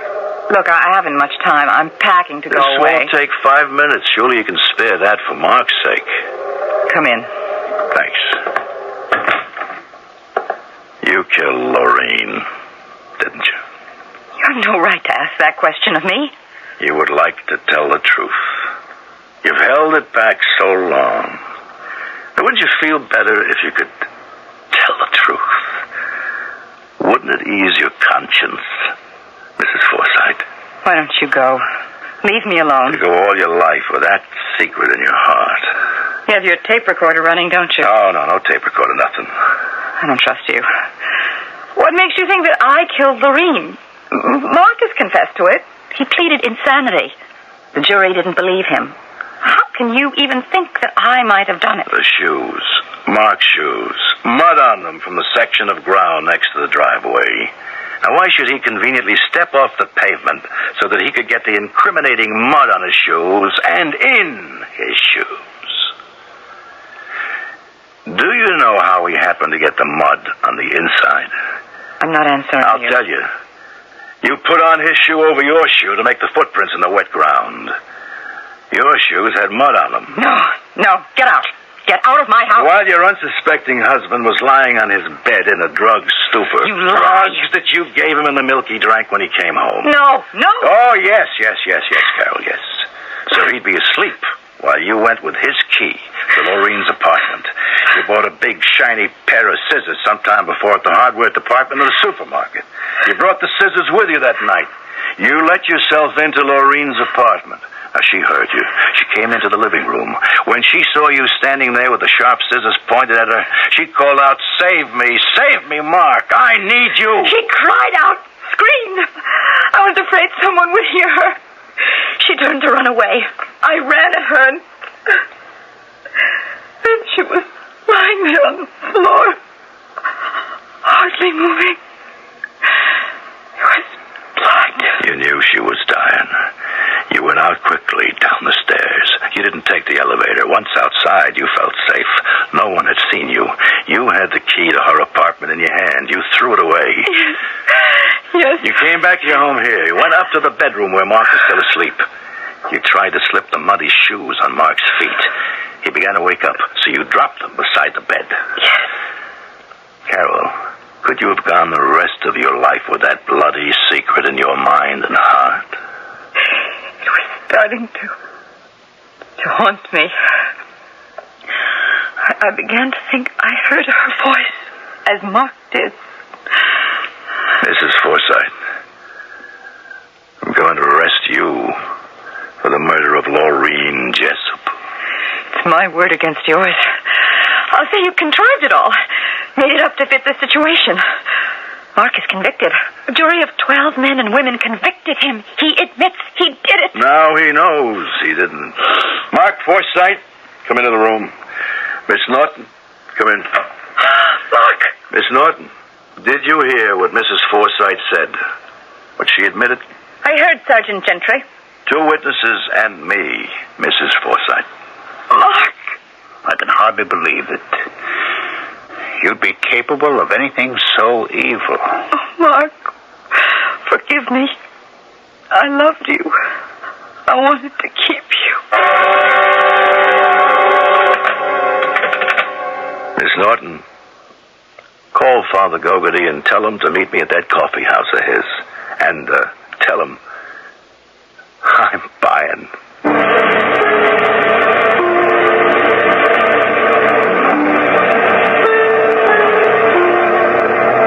Sergeant Gentry caught the culprit.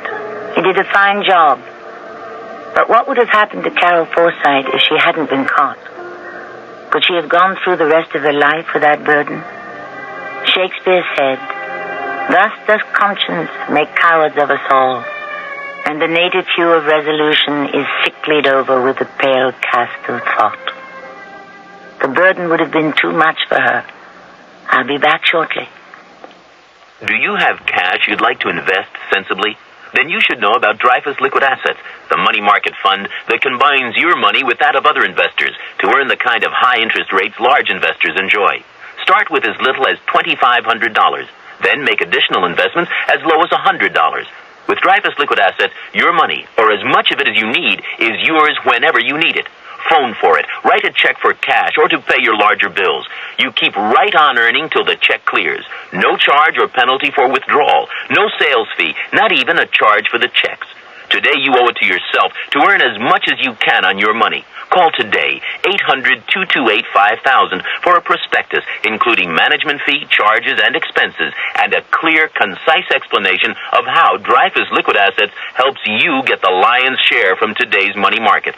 Read the prospectus carefully before you invest. 800-228-5000. Toll free. 800-228-5000.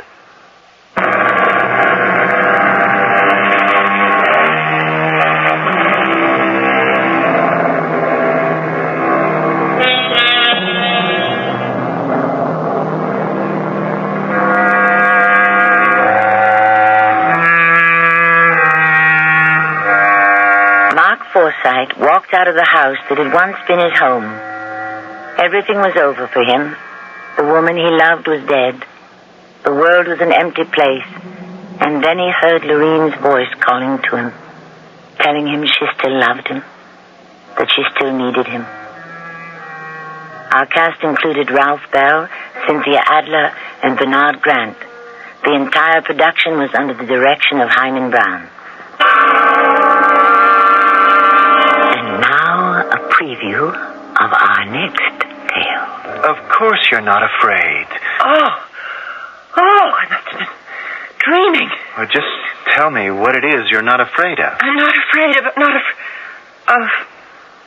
I'm not sure. Are we back in Yorkshire or whatever it is, a couple 100 years ago? Yes. All right. What's the latest? Squire Leroyd has betrayed Moll Tapley. Ah. He hung her husband anyhow. Ooh, the scoundrel. That man isn't fit to live. Is Moll going to do anything about it? Yes. Is this the murder that she's going to commit? Yes. How? I'm not sure. I haven't relived it yet. Oh, Liza, don't you think this has gone on long enough? There's nothing I can do about it, Jim. The whole thing, it's just moved into my mind and taken complete charge. Radio Mystery Theater was sponsored in part by White Westinghouse Appliance Company and Catspaw, Heels and Souls. This is Tammy Grimes, inviting you to return to our Mystery Theater for another adventure in the macabre. Until next time, pleasant dreams.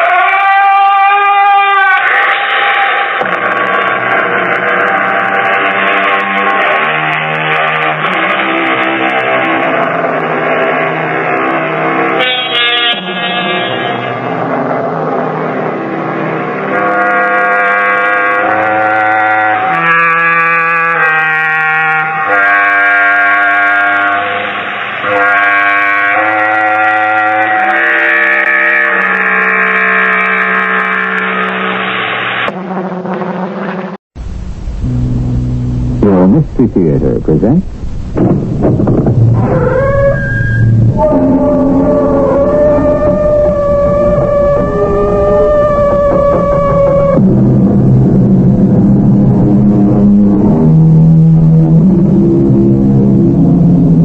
Come in. Welcome. I'm E.G. Marshall. The sun, we are told, shines on the good and the evil alike. And the rain falls on the unjust as well as the just. Rain and sun, water and light. Without them, nothing can grow in the garden of life. And so it all comes down to this. Since we may nurture the flowers of good or the blossoms of evil, which shall we choose to cultivate? I must say, you take this rather calmly. Shouldn't I? Well, you've just been informed that you've been reduced to poverty. It's merely a temporary condition. Oh, then you do have other assets. I have one other asset. And may I ask what that is? Certainly. It's you. Me? Yes, you. Between us, we shall conquer the world.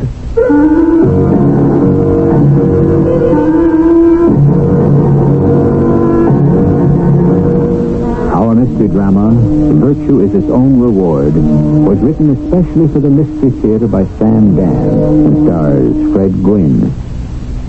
It is sponsored in part by Contact, the 12-hour cold capsule. I'll be back shortly with Act One.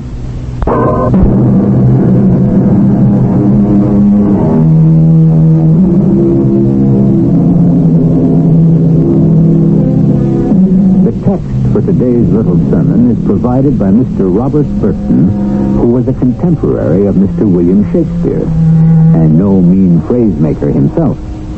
Mr. Burton polished off a series of little gems that included penny wise, pound foolish, and birds of a feather flocked together, which should prove he was a gentleman of great wisdom and deep perception. Mr. Burton also said, every man has a good and a bad angel attending him all his life long. If that proposition was good enough for Mr. Robert Burton, it should certainly be good enough for us. Is that a fact? I'm not out to take anything away from Brother Burton, whoever he was, but as far as I'm concerned, my man is an old-time Roman you never heard of, a fellow named Silius Italicus. And he said, virtue is its own reward. Yes, sir, that's what he said. And I happen to be stuck with it. Now, I suppose you will want to know who I am. Well, we'll get to that shortly. The fact is, you really can't appreciate me until you meet my client, Mr. Junius K. Barley. And where is he now? In his office and up to his old tricks again. Yes? Who?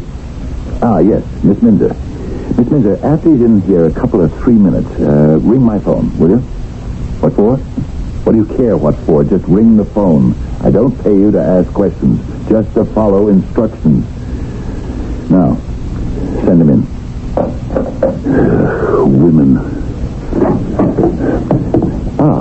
Mr. Lamb. Oh, see here, Mr. Junius K. Barley. Won't you have a chair? To what do I owe the honor of this visit? I have a bill here. Yes, that does look like a bill. It's for water. Do you question the accuracy of the bill, Mr. Lamb? Oh, I question the legitimacy. Why do I have to pay for water? Well, that should be obvious. You're using it. You can't send me a bill for using my own water. You are 100% correct. While I cannot send you a bill for using your own water, I am entitled to charge you for using mine. Yours? You happen to be drawing water from the Armagansett stream. Well, that's on my property, the property you sold me. True. But I didn't sell you the water rights. Well, this is the craziest thing I ever heard. If you consult the deed, and I happen to have a copy here before me, you will note where it says. Well, that print's so small I can hardly read it. It is, nevertheless, legible. It states clearly, seller holds in perpetuum all rights to the heretofore described Armagansett stream. Well, you mean it actually says... Would you care to use this magnifying lens? There you are. See? Paragraph 3. For which purchaser shall pay $50 per month for use of water. Said fee to increase 8% each year. Well, this is an outrage. I didn't know that clause was in there. Surely your lawyer was aware of it. My good Mr. Lamb, we have an agreement, you and I. You're a crook. And never, under any circumstances or conditions, will I do business with you again. Excuse me. Yes, who? Oh, put him on. Do you mind, Mr. Lamb? It's an important long-distance call. Yes, Mr. Roulette. Yes, indeed. Yes, I'm proceeding as quickly as possible. There's one tiny obstacle, but we can clear that in short order. Yes. Oh, yes, I'll have good news for you very soon, Mr. Roulette. Goodbye. No, sir. Where were we? I was telling you that you were a thief, an unprincipled scoundrel, and that I shall never, under any circumstances, ever do business with you in the future. I'm sorry you feel that way. Would you mind putting that in writing? Putting what in writing? The fact that you do not intend to exercise your option. What option? Well, if you look at paragraph 4, you will see it says that you have an option to purchase the adjoining plot to the Armagansett property for the same low price that you paid for the first parcel. Well, why would I ever want to buy even so much as a square inch of ground from you at any price and any condition? Well, that, of course, is your prerogative. Once again, sir, good day. Then you release me from my obligation to sell you the adjoining plot, and thus permit me to place it on the open market. Well, you can do whatever you please. Knowing you, I'm sure it'll be something crooked. Then sign the statement. Oh, no. I sign nothing. Mr. Lamb, you cannot arbitrarily refuse to acknowledge my right to sell the property elsewhere. I'm acting in good faith. Just a minute. You have a buyer for that property. You are making an inference. Roulette. J. Babington Roulette. He was on the telephone just now. Who was he? He's putting up hotels with gambling casinos. Is that a fact? The other half of the Armageddon parcel. What a perfect place for a resort hotel. Do you really think so? Just this once you may have outsmarted yourself. In what way? With that option clause. You thought it was all worthless acreage. I may have. Now you have to let me have it for 10,000. That's what it says. I insist on exercising that option. Oh? Are you sure? Absolutely. That land has to be worth at least $250,000 to Roulette. Oh, you'd love to have clear, unobstructed rights to the land so that you could sell it to him yourself. This time I've got you. I'll make the fortune. Mr. Roulette will have to buy that land from me, and at my price. Am I to understand that you wish to exercise your option? Have the papers drawn up.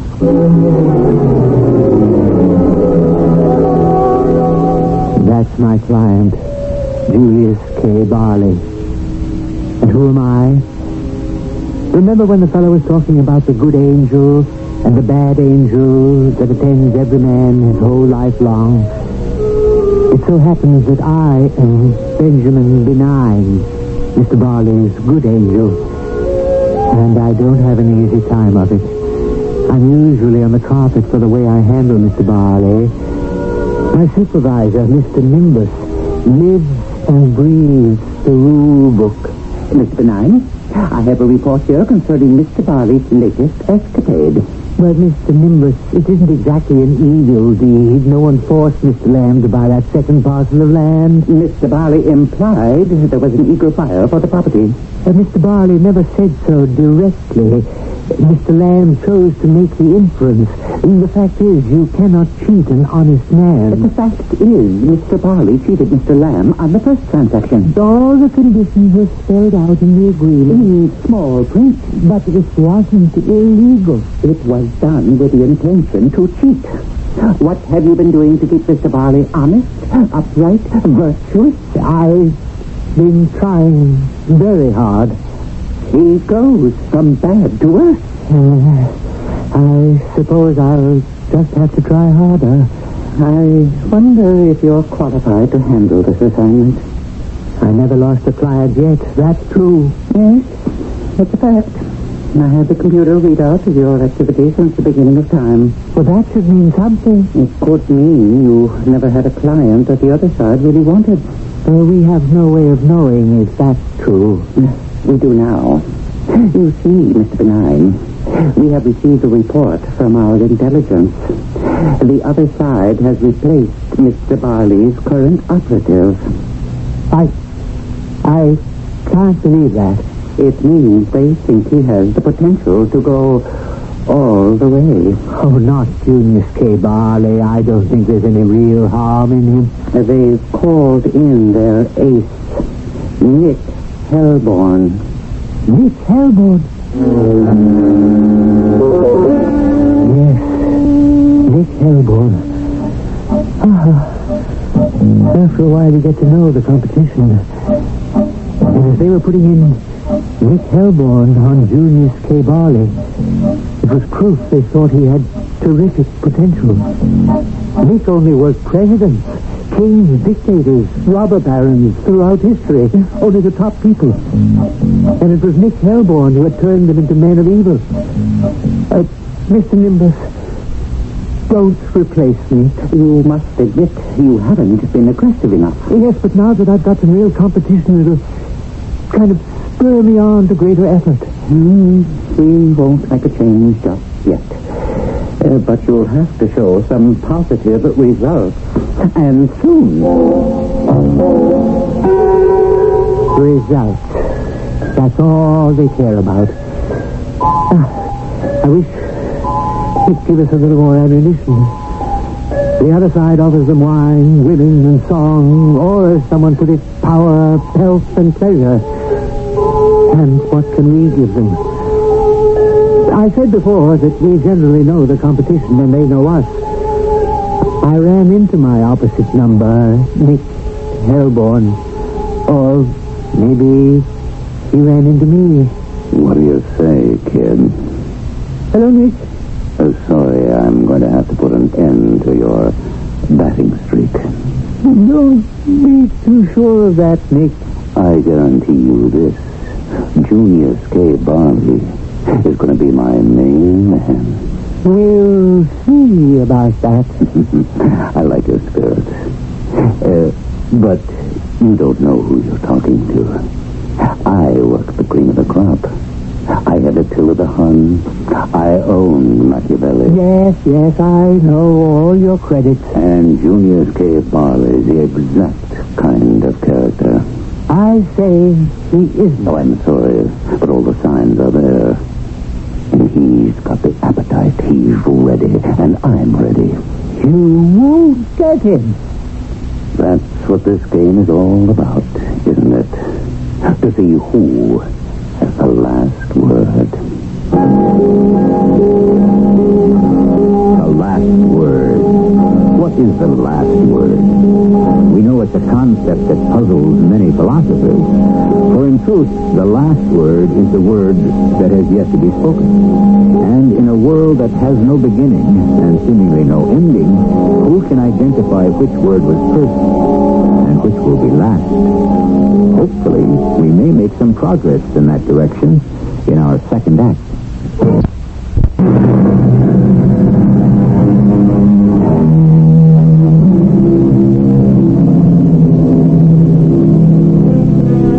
So it gets down to this. The basic struggle in the world is between good and evil. And no matter how we may state the problem or the challenge, at the bottom it's always a case of doing right or doing wrong. And all of our arguments and justifications for pursuing a questionable course of action are like French cooking, which is the art of enhancing an inferior cut of meat with an intriguing sauce. I was worried. I was even frightened. Well, Barley wasn't exactly a good man. He wasn't exactly a bad one either. But now the other side had their eye on him, and aside their top operative, Nick Helborn. It was a cause for concern. How and when would Nick Helborn strike? And through whom? Yes? Who? Very well. Send her in. Come in. Yes? Good morning, Mr. Barley. I'm Mrs. Quackenbush. You're Mrs. Quackenbush? Of course.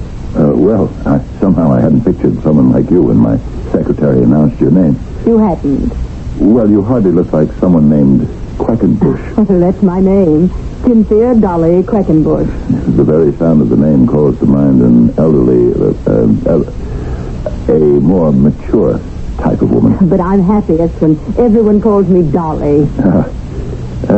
What may I do for you? We are about to enter a rather intimate relationship. We are? Certainly. That is, in a business sense. Oh, I see. Now, you were recommended to me as one to whom I could safely trust my affairs. Was I? But now that poor Hubert is no longer with us, Hubert was my late dear departed. Oh, I'm sorry. We must all leave sooner or later. And Hubert left me rather well provided for, I think.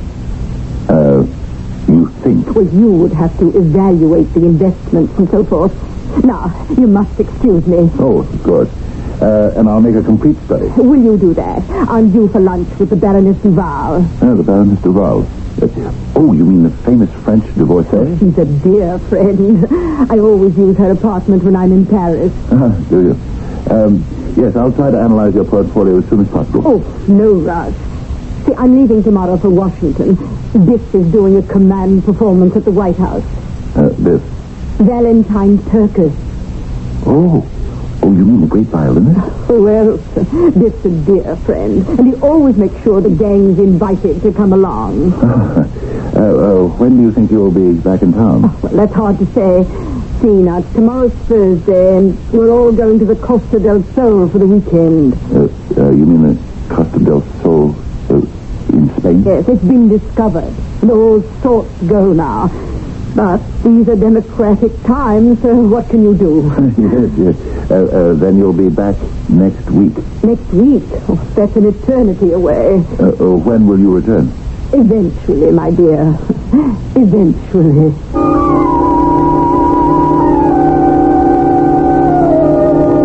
That was Nick Helborn's opening gun. And what a gun, eh?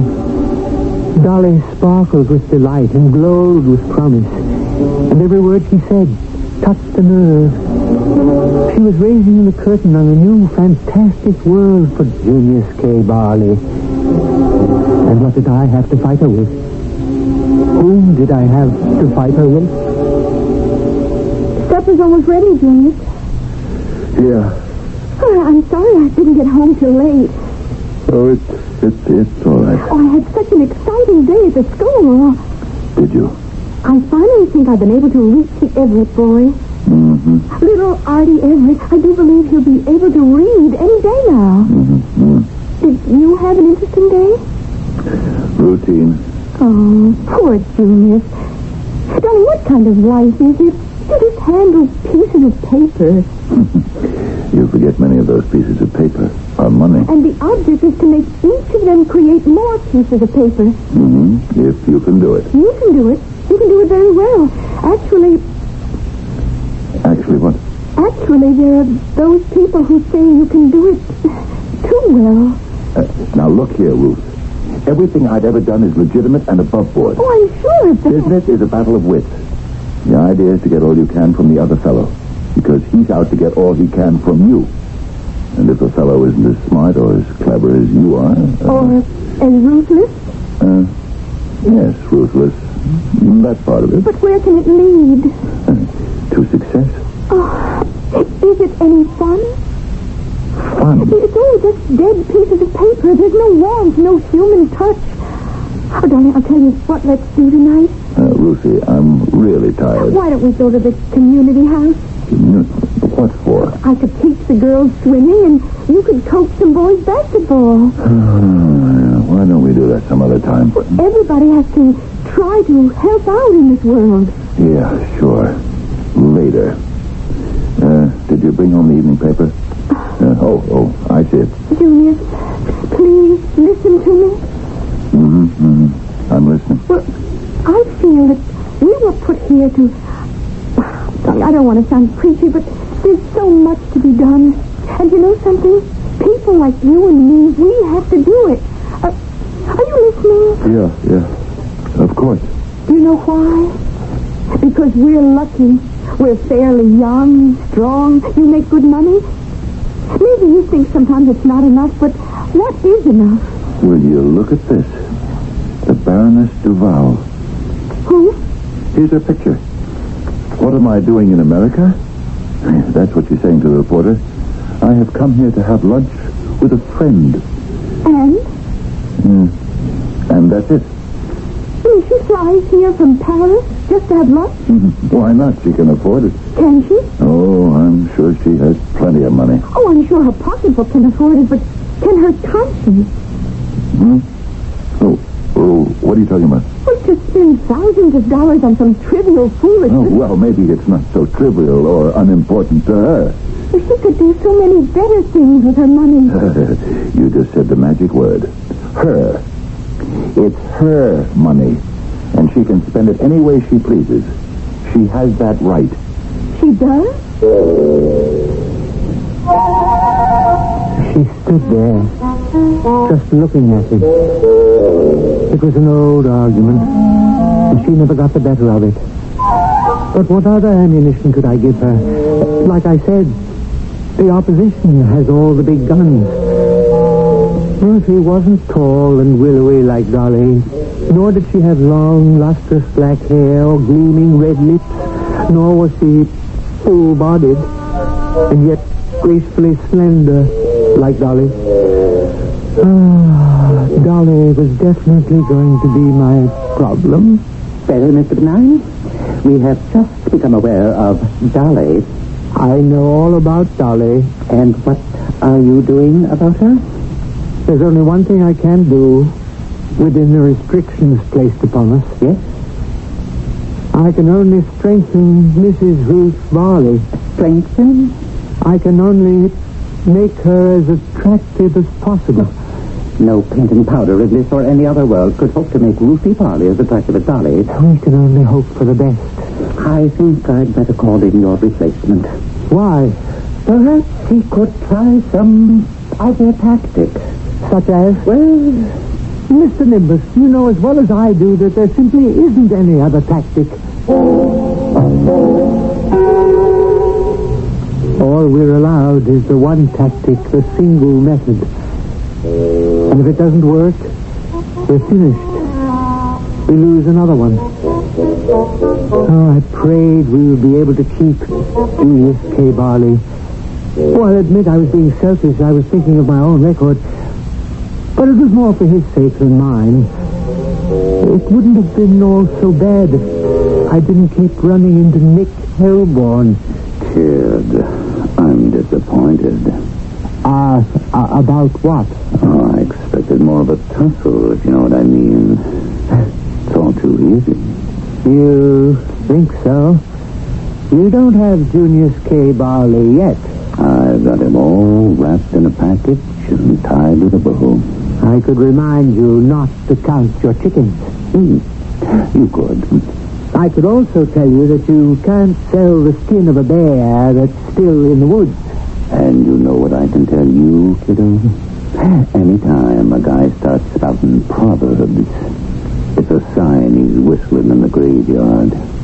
Oh, by the way, don't forget to tune in the TV tonight, TV? What TV? Then I remembered. The concert. The command performance. And she would be there. Dolly would be there. And, of course, Junius would be watching on his TV. I could see from the way the camera was pointing that just past the soloist, you could most of the time see this absolutely fantastic-looking woman. And I could picture Junius staring at her.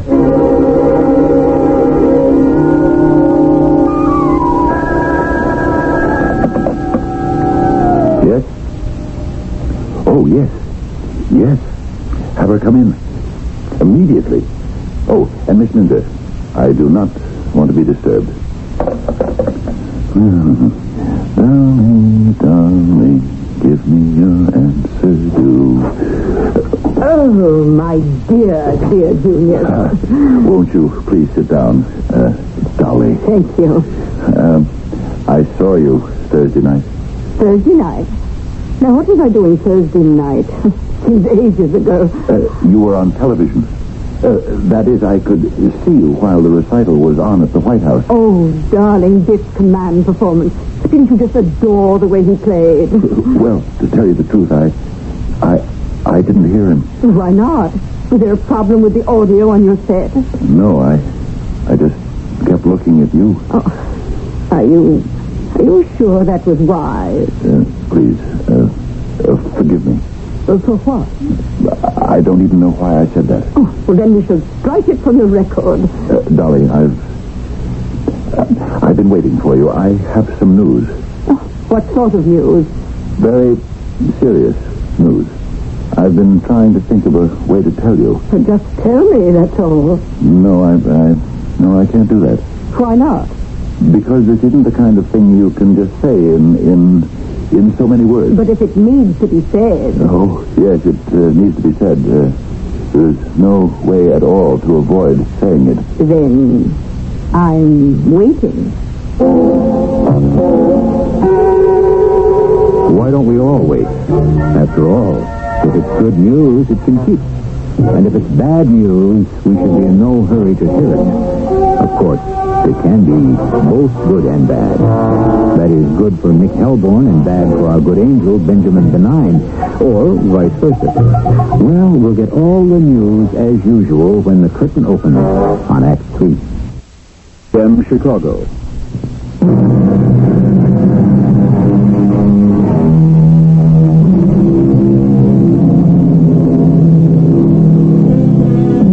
Beauty, it is said, said, is its own reason for being, which means that beauty is entitled to special consideration.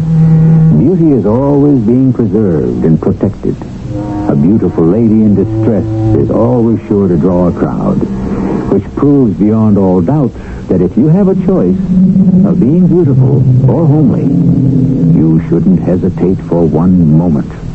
Right now, watch a beautiful lady go to work. Dolly, I have examined all of the papers that you left with me. Oh. The documents that comprise your late husband's estate. Yes. The stocks, the bonds, the various securities, and so forth. And? Well, this is what I find so difficult to say. Well, sooner or later you will have to say it. Yes. Then say it now. Very well. Your husband left you no estate. I beg your pardon. I said your husband left you no estate. Oh, but that's impossible. I gave you that portfolio. I am aware of it. Then how can you say he left me no estate? All the stocks, all the bonds, all the securities are worthless. I don't believe that. I'm truly sorry. Oh, it can't be. You own hundreds of thousands of dollars worth of bonds from the Triple Square Corporation. It's a moribund company. But I don't understand. Nothing there could be worth anything. A silver mine abandoned years ago. Played out. One company after another dead or ready to die. Your husband left you all this. But he speculated. There would be wild swings. One day he'd be up and one day he'd be down. Unfortunately, I suppose he died on a down day. Well, I must say that you're taking this rather calmly. Shouldn't I? We've just been informed that you've been reduced to poverty. I could never be poor.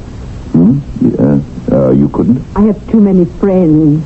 Well, the terrible truth is that valid friendships are only possible among equals, and Dolly, you're no longer equal to your friends, financially. Oh, that's merely a temporary condition.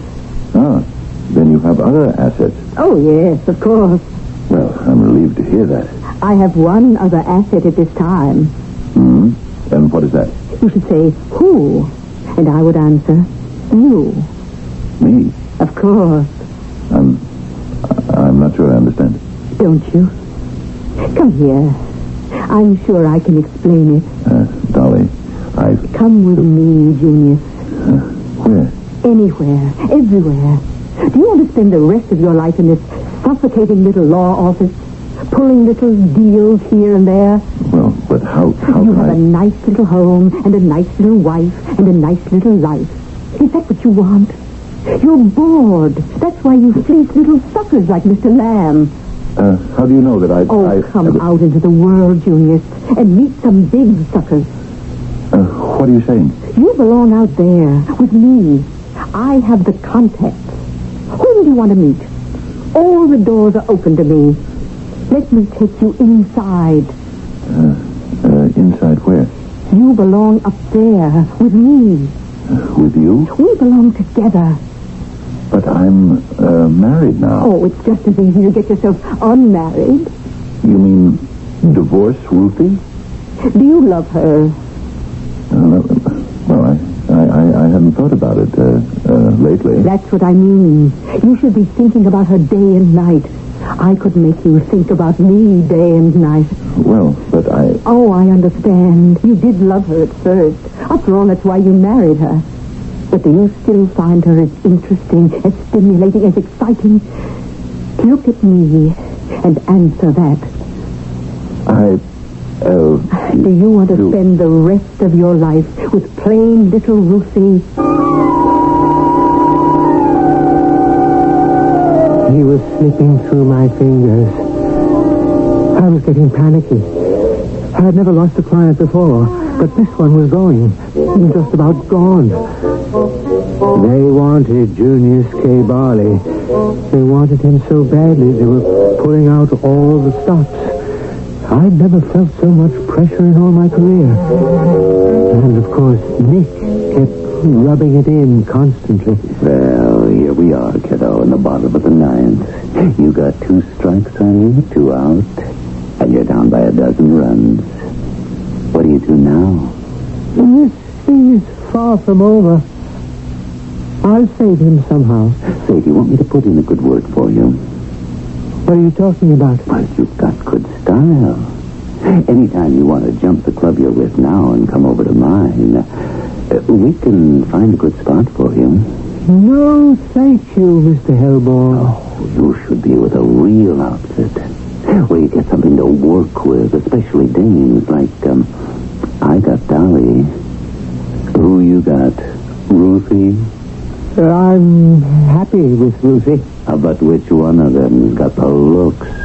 And which is just the plain Jane? Beauty is in the eye of the beholder. Oh, there you go with the proverbs again. A sure sign you're about to press the panic button. But far worse than Nick Hellborn was my own supervisor, Mr. Nimbus. He had not only pressed the panic button, he was sitting on it. What do you propose to do now, Benjamin? I'm doing everything I possibly can. We can only hope for the best. This is one we cannot afford to lose. We can't afford to lose any of them. But Julius is special. Yes, I understand. Oh, do you? Do you really? A man with Barley's brains happens along once every millennium. In the wrong hand, in the hands of Nick Hellborn, he could become a monster. He could take over the world. I know that. You must fight for him. Fight? What did he think I was doing anyhow? But every day I would watch what Nick Hellborn was throwing at Junius. And Colette has this darling penthouse in Paris. And Giorgio says we can use his yacht to cruise the Greek islands at any time. And what did I have going for me? Julius, do you suppose we could volunteer for the hospital blood donor committee?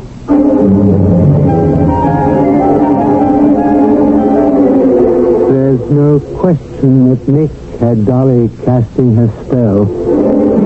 She was ready to make her kill. The money's no problem, darling. First, we can sell all my poor late husband's securities, especially the mine. But they're worthless. Of course. Well, then that's not exactly honest, is it? No, not exactly.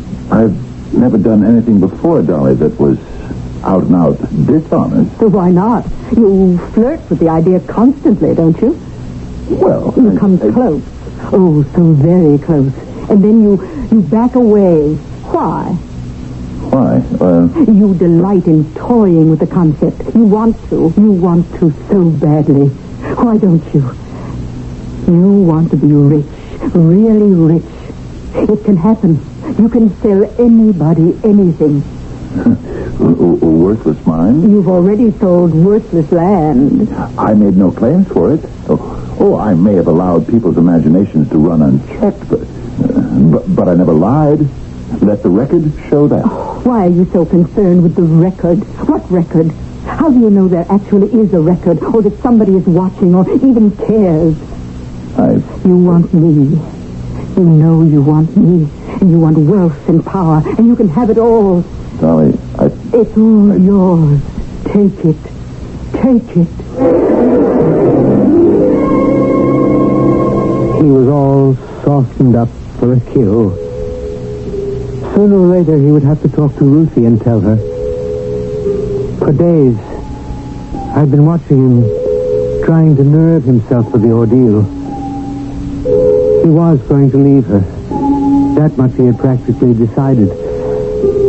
But first there would have to be a scene, and he didn't like scenes. Of course, there was no way I could talk to him. There was no way I could talk to Ruthie either. But there was one idea I might be able to get across to her. Just one little thing she should say to him.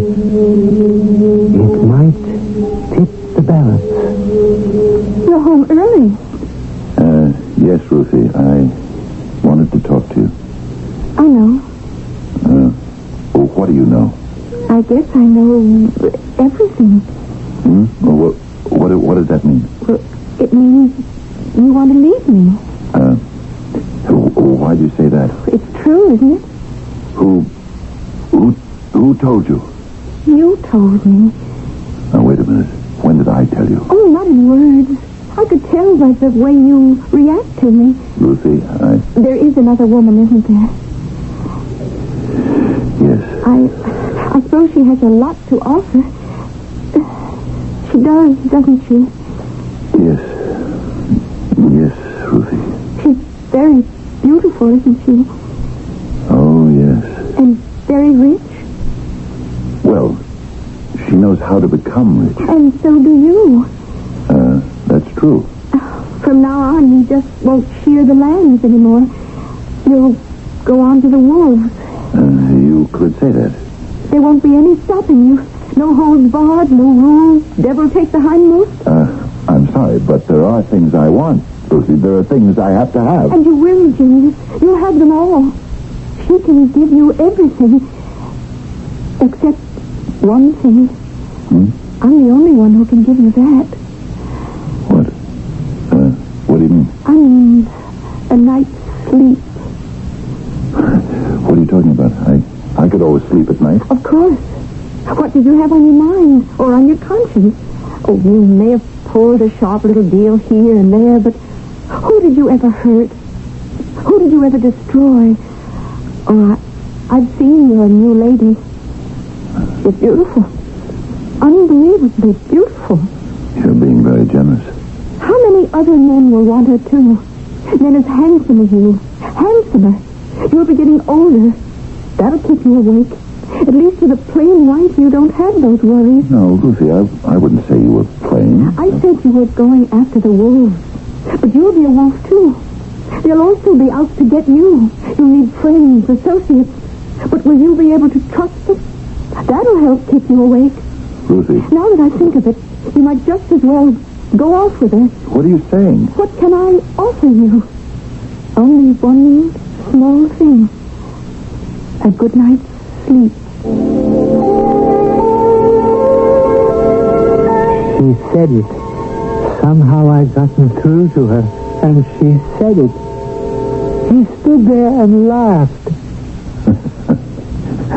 Ruthie, can you forget what I said and forgive me? I'll forgive you, but I'll never forget it.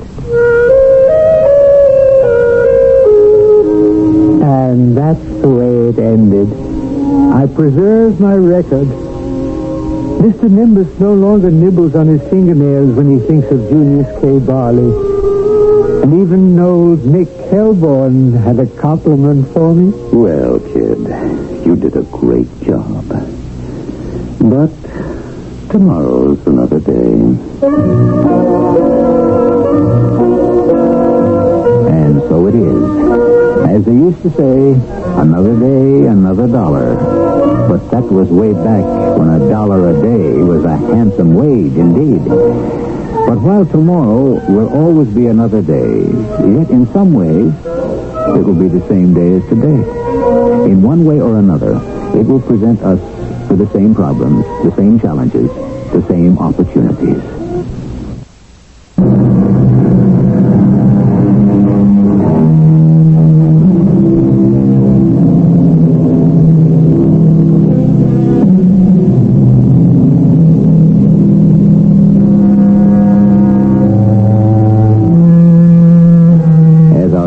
Said, virtue is its own reward. And if you examine it closely, what other reward could there possibly be? For if virtue could be bought or sold, why then it simply wouldn't be virtue. And the very next time some still small voice within you urges you to follow a virtuous course, remember it's the voice of Mr. Benjamin Benign or one of his colleagues. They need all the help they can get. And so do you. Our cast included Fred Gwynn, Bob Dryden, Ray Owens, and Bryna Rayburn. The entire production was under the direction of Hyman Brown. This is E.G. Marshall inviting you to return to our Mystery Theater for another adventure in the macabre. Until next time, pleasant dreams.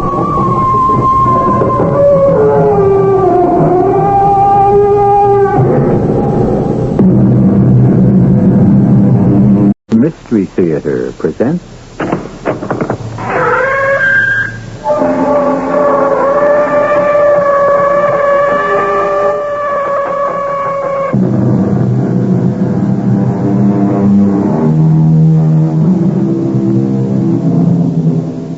Come in.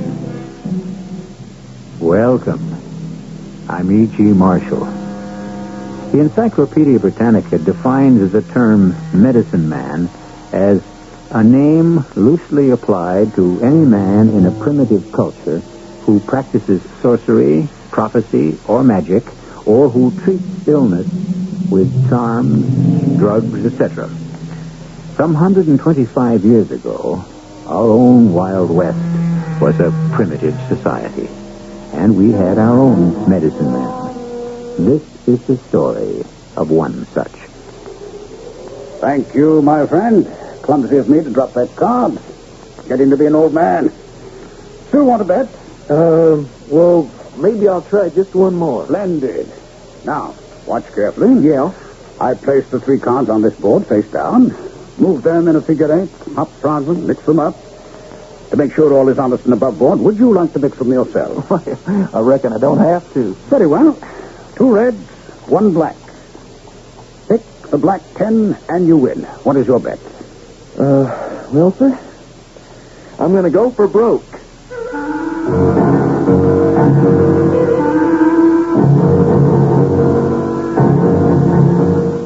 Our mystery drama, The Rainbow Man, was written especially for the Mystery Theater by Ian Martin and stars Ralph Bell. It is sponsored in part by Buick Motor Division and Anheuser-Busch Incorporated, Brewers of Budweiser. I'll be back shortly with Act 1. You said a lot of things nobody else can say. When you say but you say you care enough to only want the king of biz. There's no other one. There's only something left. Because the king of biz is leading all the rest. When you say but you said it all. Anheuser-Busch, St. Louis, Missouri. Here we are talking with one of the thousands and thousands of people who bought a Buick this year. This is a Skylark, right? That's right. Pretty, huh? Indeed it is. You want to sit in it? I'll let you for $1.25. Do you charge to let people sit in your Skylark? Well, this is a very nice car. Look, I figure when word gets out, people will be lined up for blocks. Hey, you want to honk the horn? Give me a dime. Listen, sir, Buick dealers let people do this for free. They do? Yeah. Well, I think they're missing a good bet. Buick, dedicated to the free spirit in just about everyone.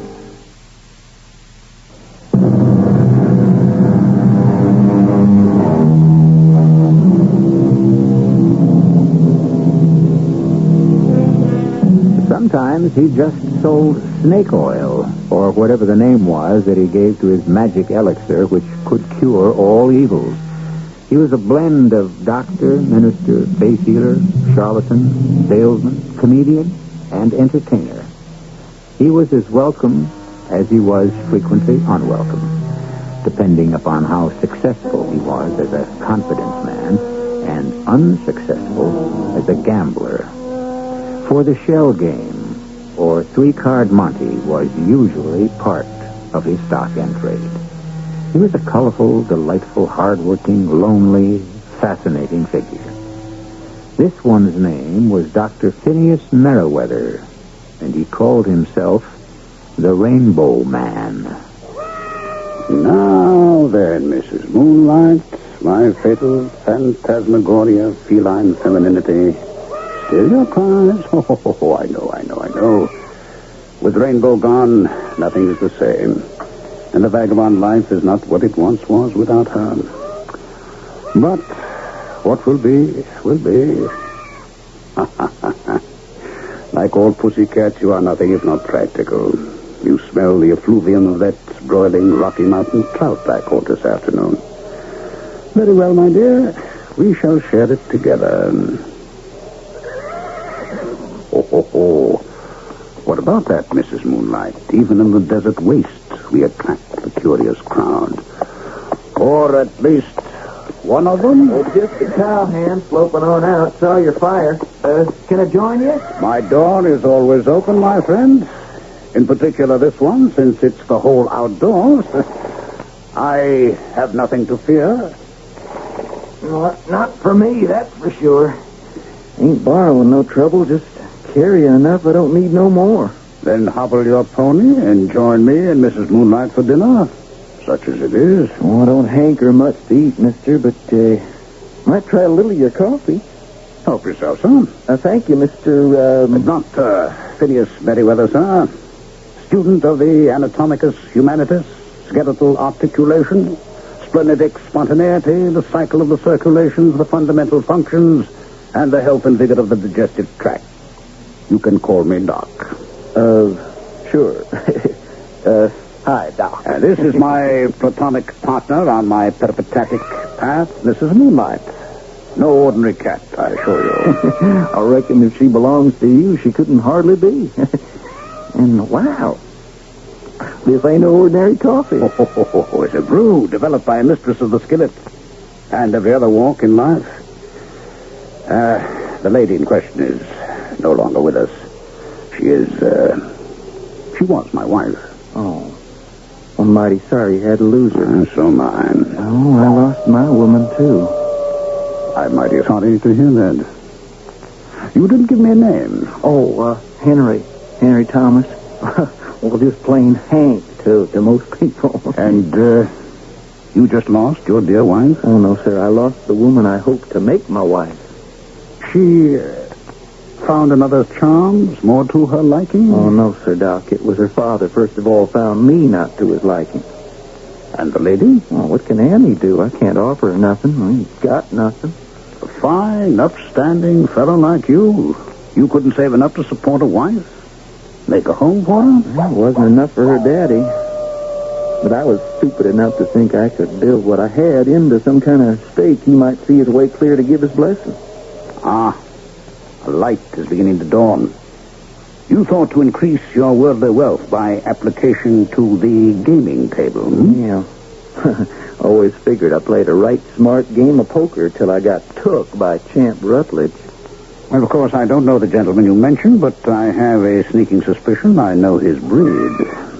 Yes, of course, Mrs. Moonlight. Hank,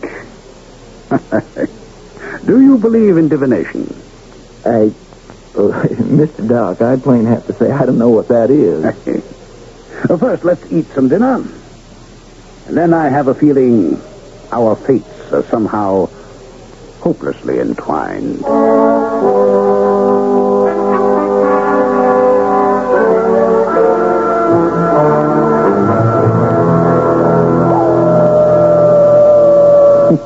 I reckon I must sound pretty near like that old coyote, the way I've been talking on. Oh, not a bit of it, my boy. I asked the questions and I got my answers.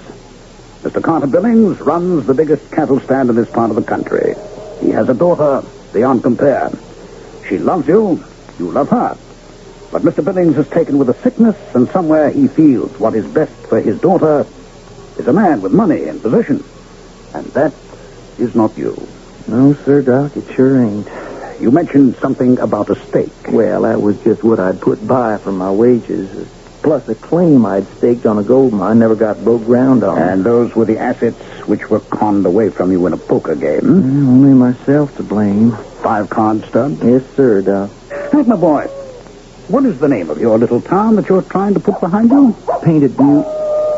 Far from here? Oh, no, about 5 or 6 miles.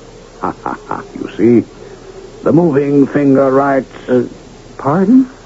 I was headed for Saxton Falls, but no one waits there to greet me. Nor do I have anyone there to greet. So, why not Painted Buttes? If you will be my guide and take me there. Oh, Doc, I can't go back there.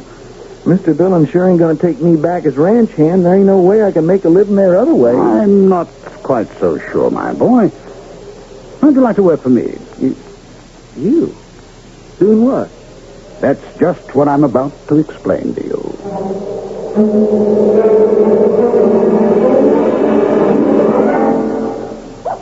But that's plain dishonest.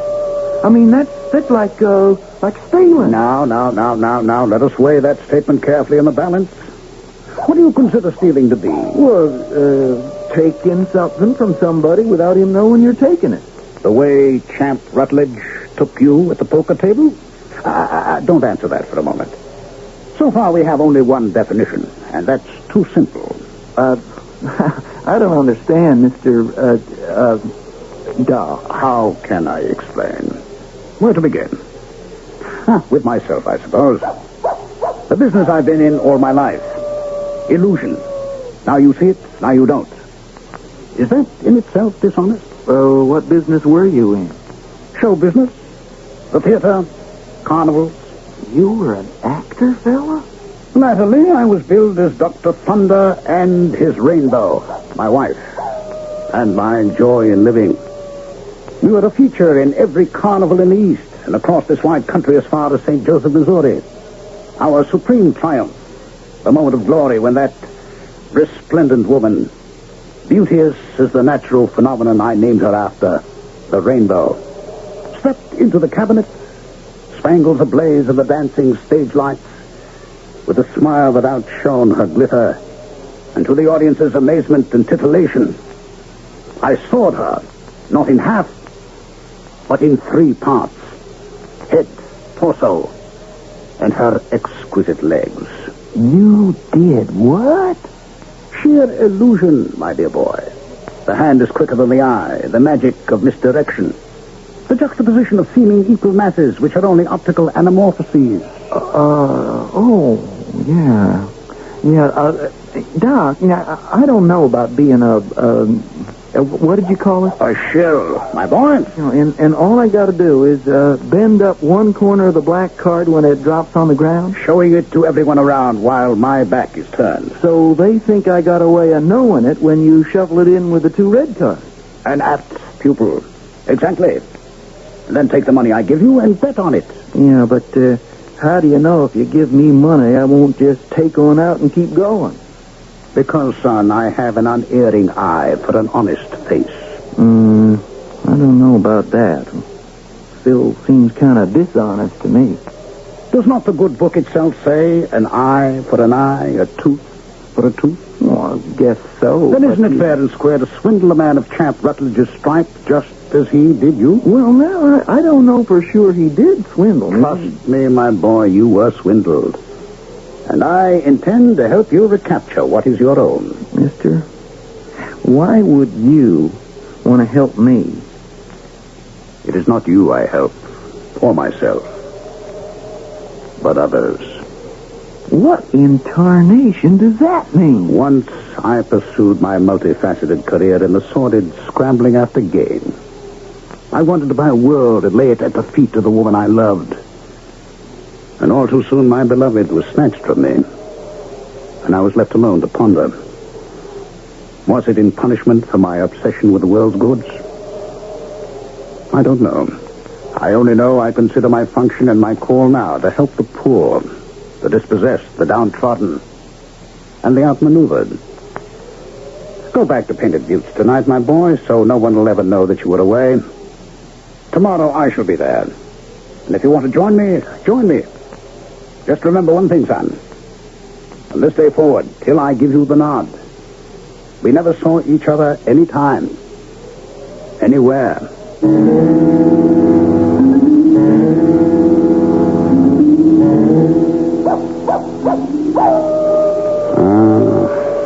There never was a night, moon up or moon down, that I don't ache for you, Rainbow.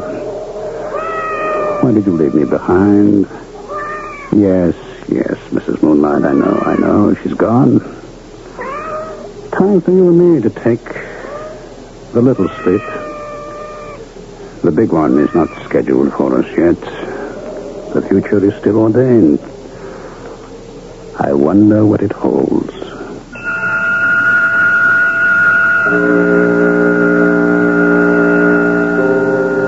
Prophet, master of illusion, or an instrument of Satan's dark forces. Who and what is Dr. Phineas Merriweather? Was there ever the wife he dreams of? Or was she sheer delusion? Is he a wizard, and the cat his familiar spirit? Or is he just a sad old man, his brains addled by the loss of someone dear to him. I'll be back shortly with Act 2.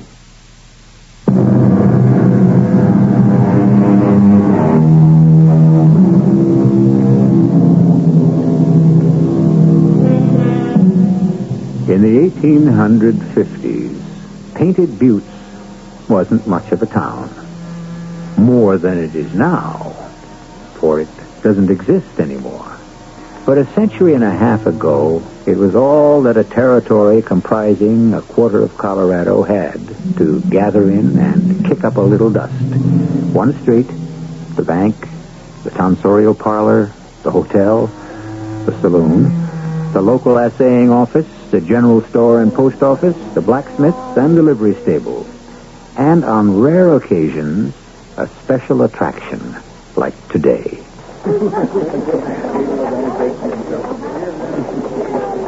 Ladies and gentlemen of this fair metropolis of Painted Buttes, your kind attention, if you please.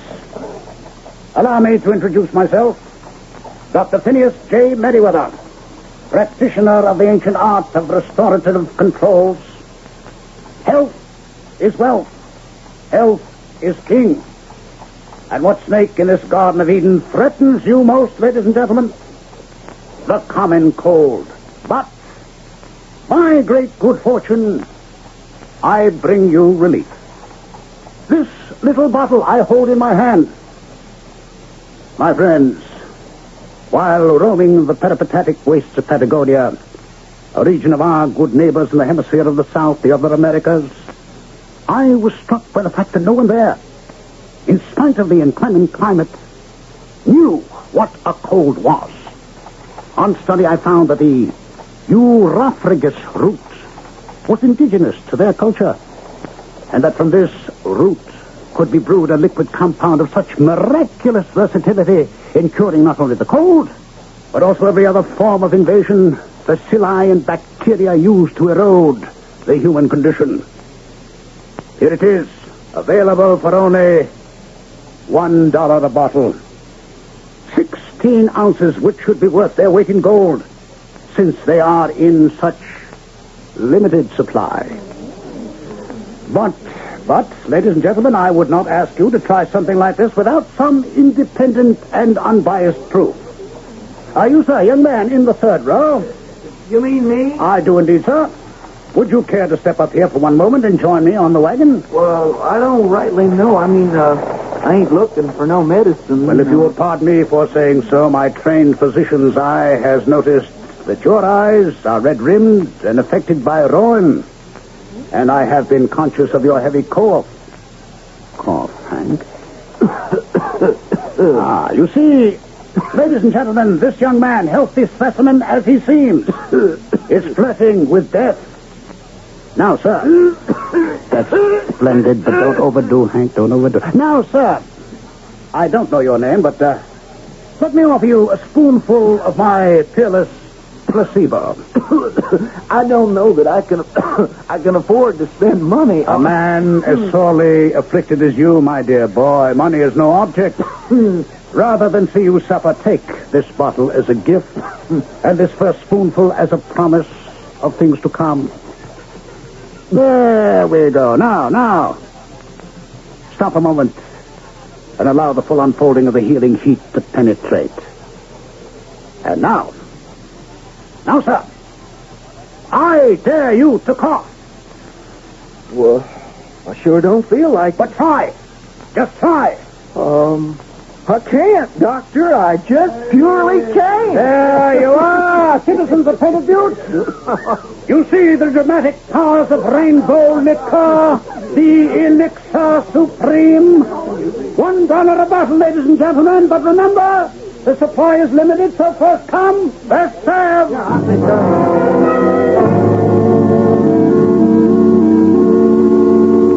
Good day, Sheriff. Howdy there, Mr. Rutledge. Care to join me in a drink? Well, a little early in the day. Oh, come on, Sheriff. Belly up to the bar. It's on me. Bartender, give the sheriff some red eye and a beer chaser on the house. That's gonna hit me right. What's all the excitement up the street? Oh, just one of them traveling medicine men selling something's good for what ails you. Calls it rainbow liqueur. He just get into town? Rolled in early this morning with a big fancy wagon, a team of good-looking horses. Seems like business is good with him. Come from the east? That's right. I'm mighty obliged to you, Mr. Rutledge, for wetting my whistle. Here's looking at you. Thanks, Sheriff.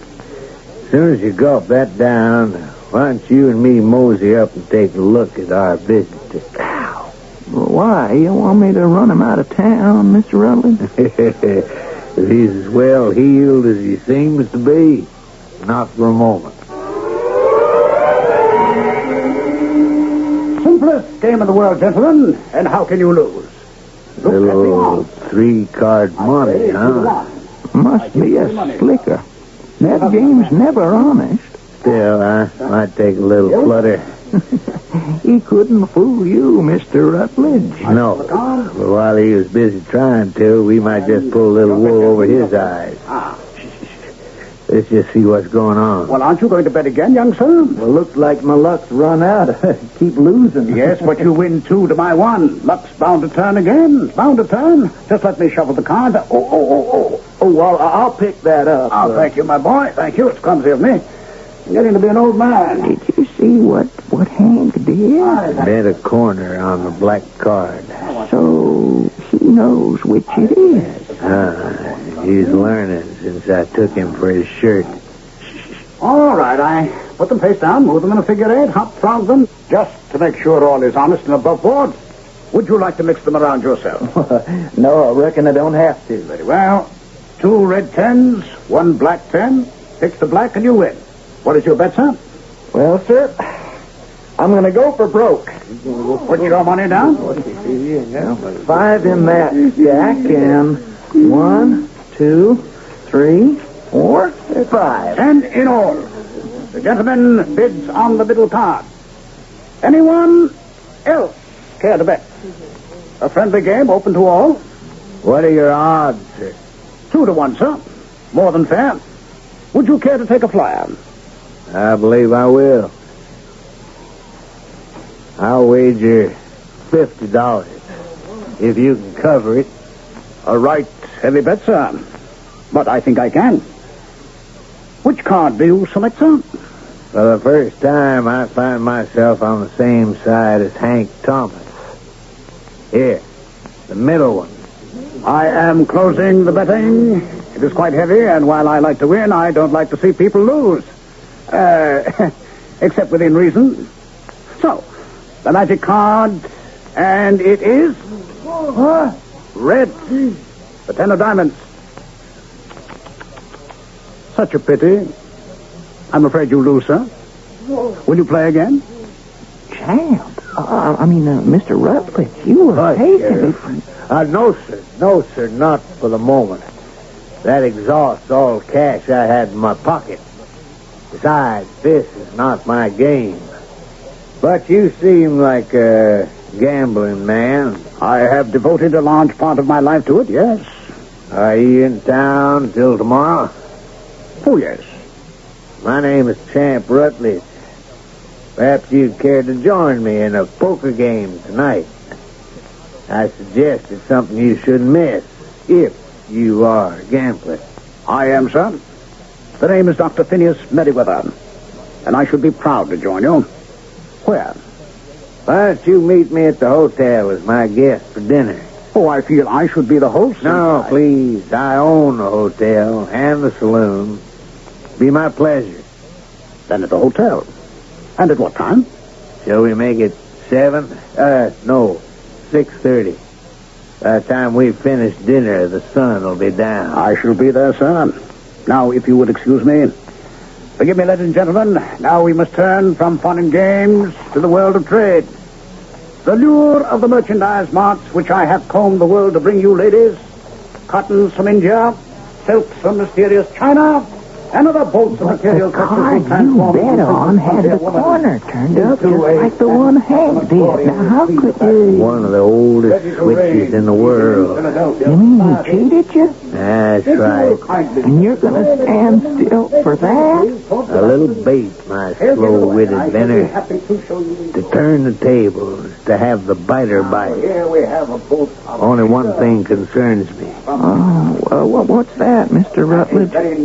Why should Hank Thomas be in league with that old swindler? I think maybe we better have him at that poker game tonight, too.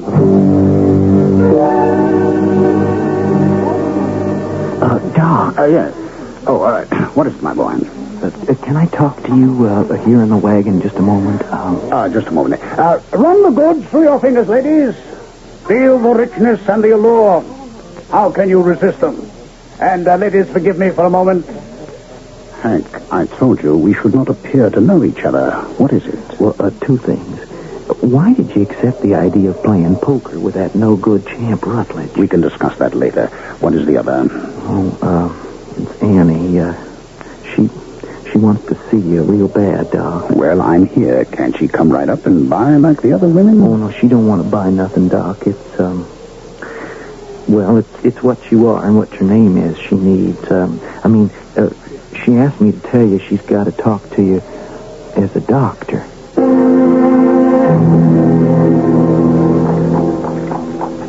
I can't thank you enough, Doctor, for taking the time to come see my father. Well, perhaps I will be of less use to him than to you. I don't understand. Time enough for that. Oh, in the West, it's so difficult to get a doctor. And those we do have don't seem to know what's the matter with my daddy. Miss Billings, I don't know that you can count on me to be any better. Well, not from what Hank told me. He thinks you're pretty wonderful. Does he now? That's the way you feel about Hank, I take it, hmm? I can't talk about that. Daddy made a marriage contract between me and Champ Rutledge. That's the way it has to be, I reckon. But here we are at the ranch. Right now, nothing matters except my father.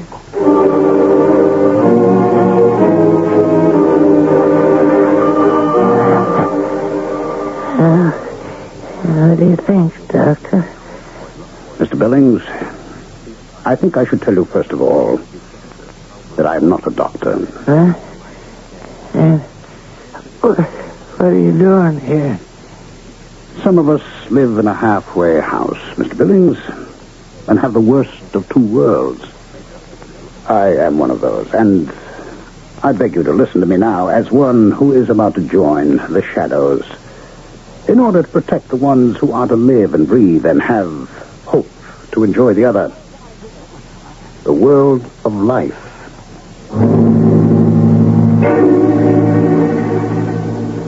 With every device of misdirection and the ability to juggle fantasy and reality, when are we going to believe Dr. Phineas J. Merriweather? When does he lie, confuse, and when does he tell the truth? Maker of dreams, the Rainbow Man. Let's follow him to the end of that rainbow, if there is one, when I return with Act 3.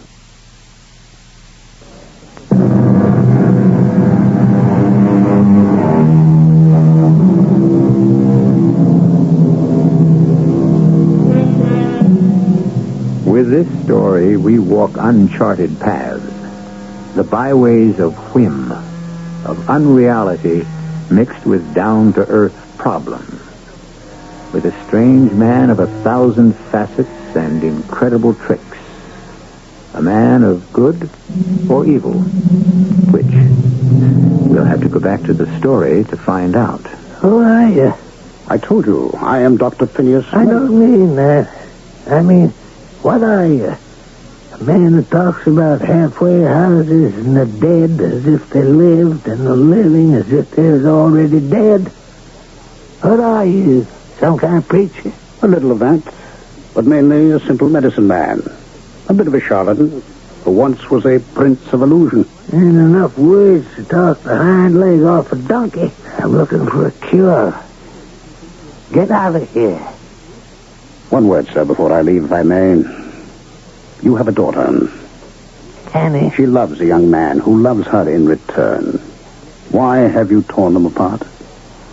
Since you have already consigned me to the grave, you should know as well as I. This ranch, this spread, you think I own it? No. Long since mortgaged to Champ Rutledge. Poker? And other games of chance.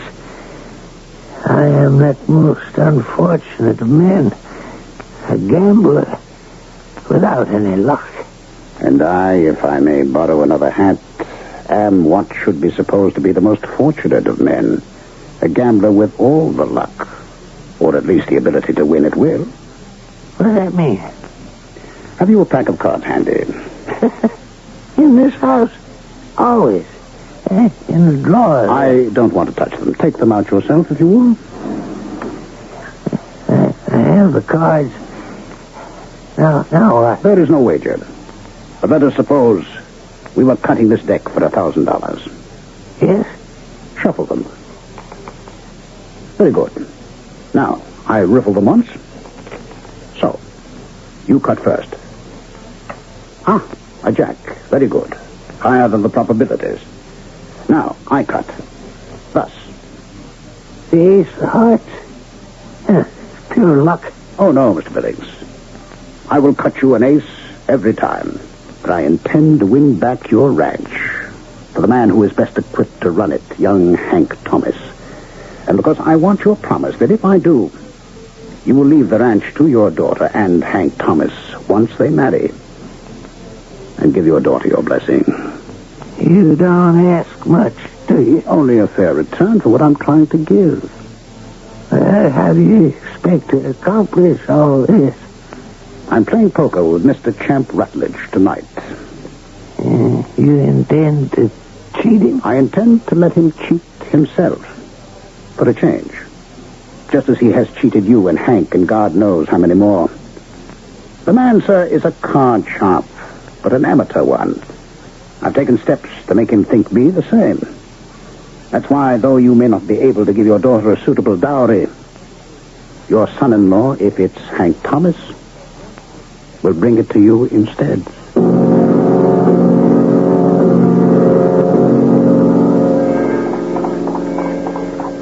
And are you trying to tell me, Dr. Merriweather, that my father is going to change his mind? What I'm aiming to have him do. I can't believe it. There really is a chance I might not have to marry Champ Rutledge. There sure is. And now, my dear, I reckon we're just about back to my wagon. How can I thank you, Doctor? My daddy seems so much better after seeing you. I hope his mind has been relieved at least. I take it kindly of you to bring me home, Miss Billings. Doc, where have you been? I got a... Oh, Annie. If you two will excuse me, I've got to see that Mrs. Moonlight gets fed. Hey. Now, no use starting up anything again, Annie. You better head for home. Would you help me down just a minute? I think the horse might have a loose shoe. Well, sure, but I could check... Hank, please help me down. Oh, yes, Annie. You didn't have to lift me. Well, you don't hardly weigh more than a feather. Is that the only way you think of me? Don't now. I mean, Yes? Yes, what? Yes, what do you mean? Annie, I gotta let go of you, or I swear I never will. That's a little better. Why should you? You know why. Kiss me. I ain't got the right. Maybe there's a chance you might. That's some of what I got to tell you. Only first... Oh, Hank. Please, kiss me first. Hank?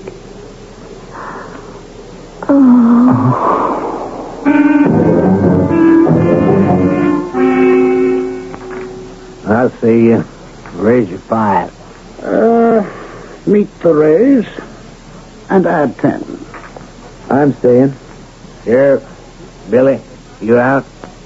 Okay. Let's make it interesting. I'll bump it 50. I'll see. Mr. Doctor, or whoever you are, you want challenge? Nope. I fold. 2 pack. 10s and 3s. Read them and weep. Well, I got lucky. Filled my straight to the middle. 8 through queen. Not on my deal you couldn't. Beg pardon? Well, forget it. Whose deal is it now? Sheriff Cuts, my deal. You're being very lucky, Hank Thomas. Ain't it the truth? Kind of a pleasant change, huh? Not from my seat. I don't like the way the cards are going. The whimsy of the lady with the cornucopia, the shifting winds of chance. What brings us all here, after all? All right, 10 is high, Doc. Your bet. I'll venture $1. I raised you 2.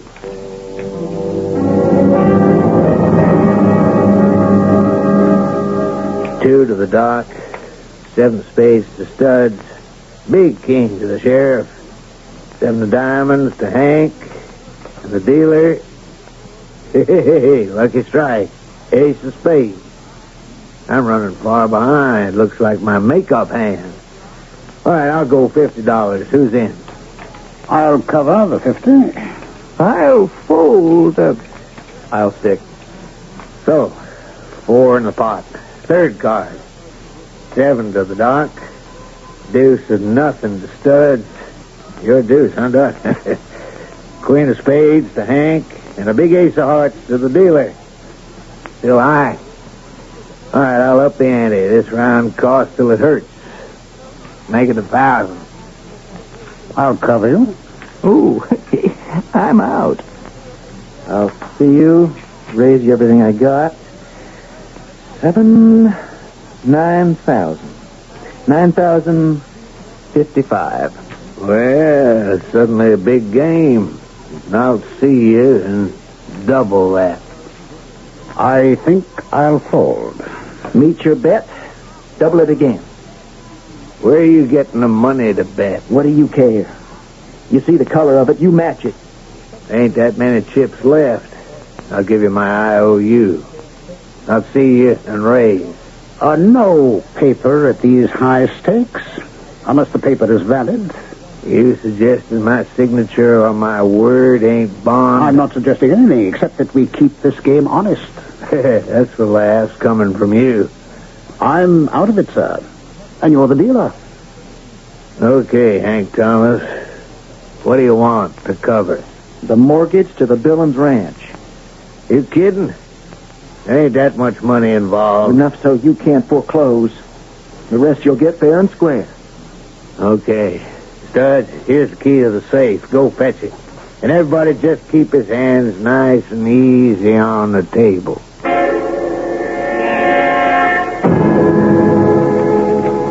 Okay. There's your mortgage, free and clear. Let's get this over with. Everybody witness? I'll, hold the deed. Well, what good it'll do you? How come you're not the big winner, Mr. Card Sharp? Scared we had tabs on you? One little mistake you made about me, Mr. Rutledge. I don't play cards for a living. It's fortunate that you didn't plan to be a winner tonight. Let's get to the showdown. Okay. You seeing me? Name of the game. Spade flush. Ace high. Good enough? Not quite. Full house. Ace is up. Read 'em and weep. Except that you're missing an ace. 2 pair is all I see. What? Wait a moment. Somebody's cheating. You mean that missing ace of clubs you thought you had in the hole? What do you mean, thought I had? The one you dealt off the bottom? How did you know? I had it there since the beginning. Ace in the hole. It reads a deuce to me. Now just everyone hold it. You're not getting away with this. You mean this is a town you can't have an honest deal in? I mean, this is my town. I run it my way. Not anymore, champ. Now I'm off the hook as far as you're concerned.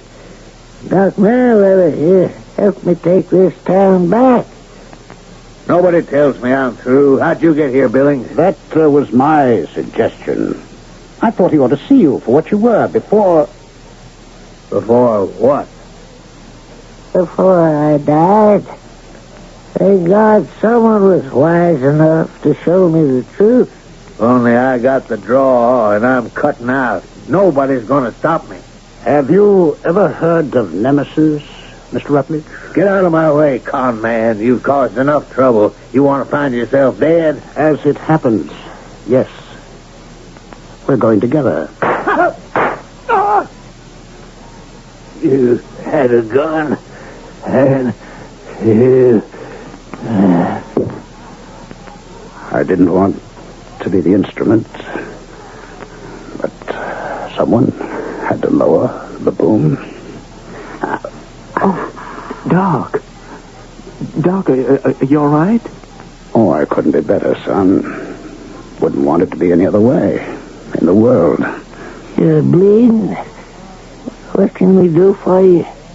Just see those two kids get married. And all I could wish them is that they have a time together like me and Rainbow had. We sure will make a try. It's a lovely world, you know. We just keep it that way. And now that I'm not going to have it anymore, I'd like to leave it that way. Doc, I ain't gonna let you do it. I wouldn't have you stop it if you could. Rainbow is waiting for me. And that lovely world beyond. To be united with the one you love. What else is better in the world? Or the world to come? The saddest tragedy is to be alone.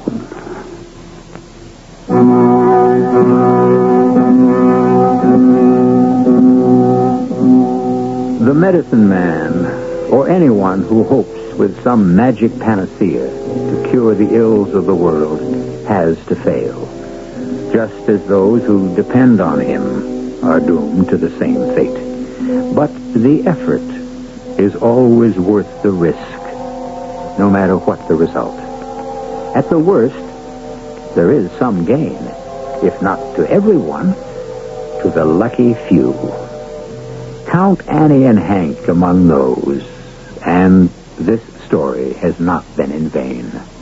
I'll be back shortly.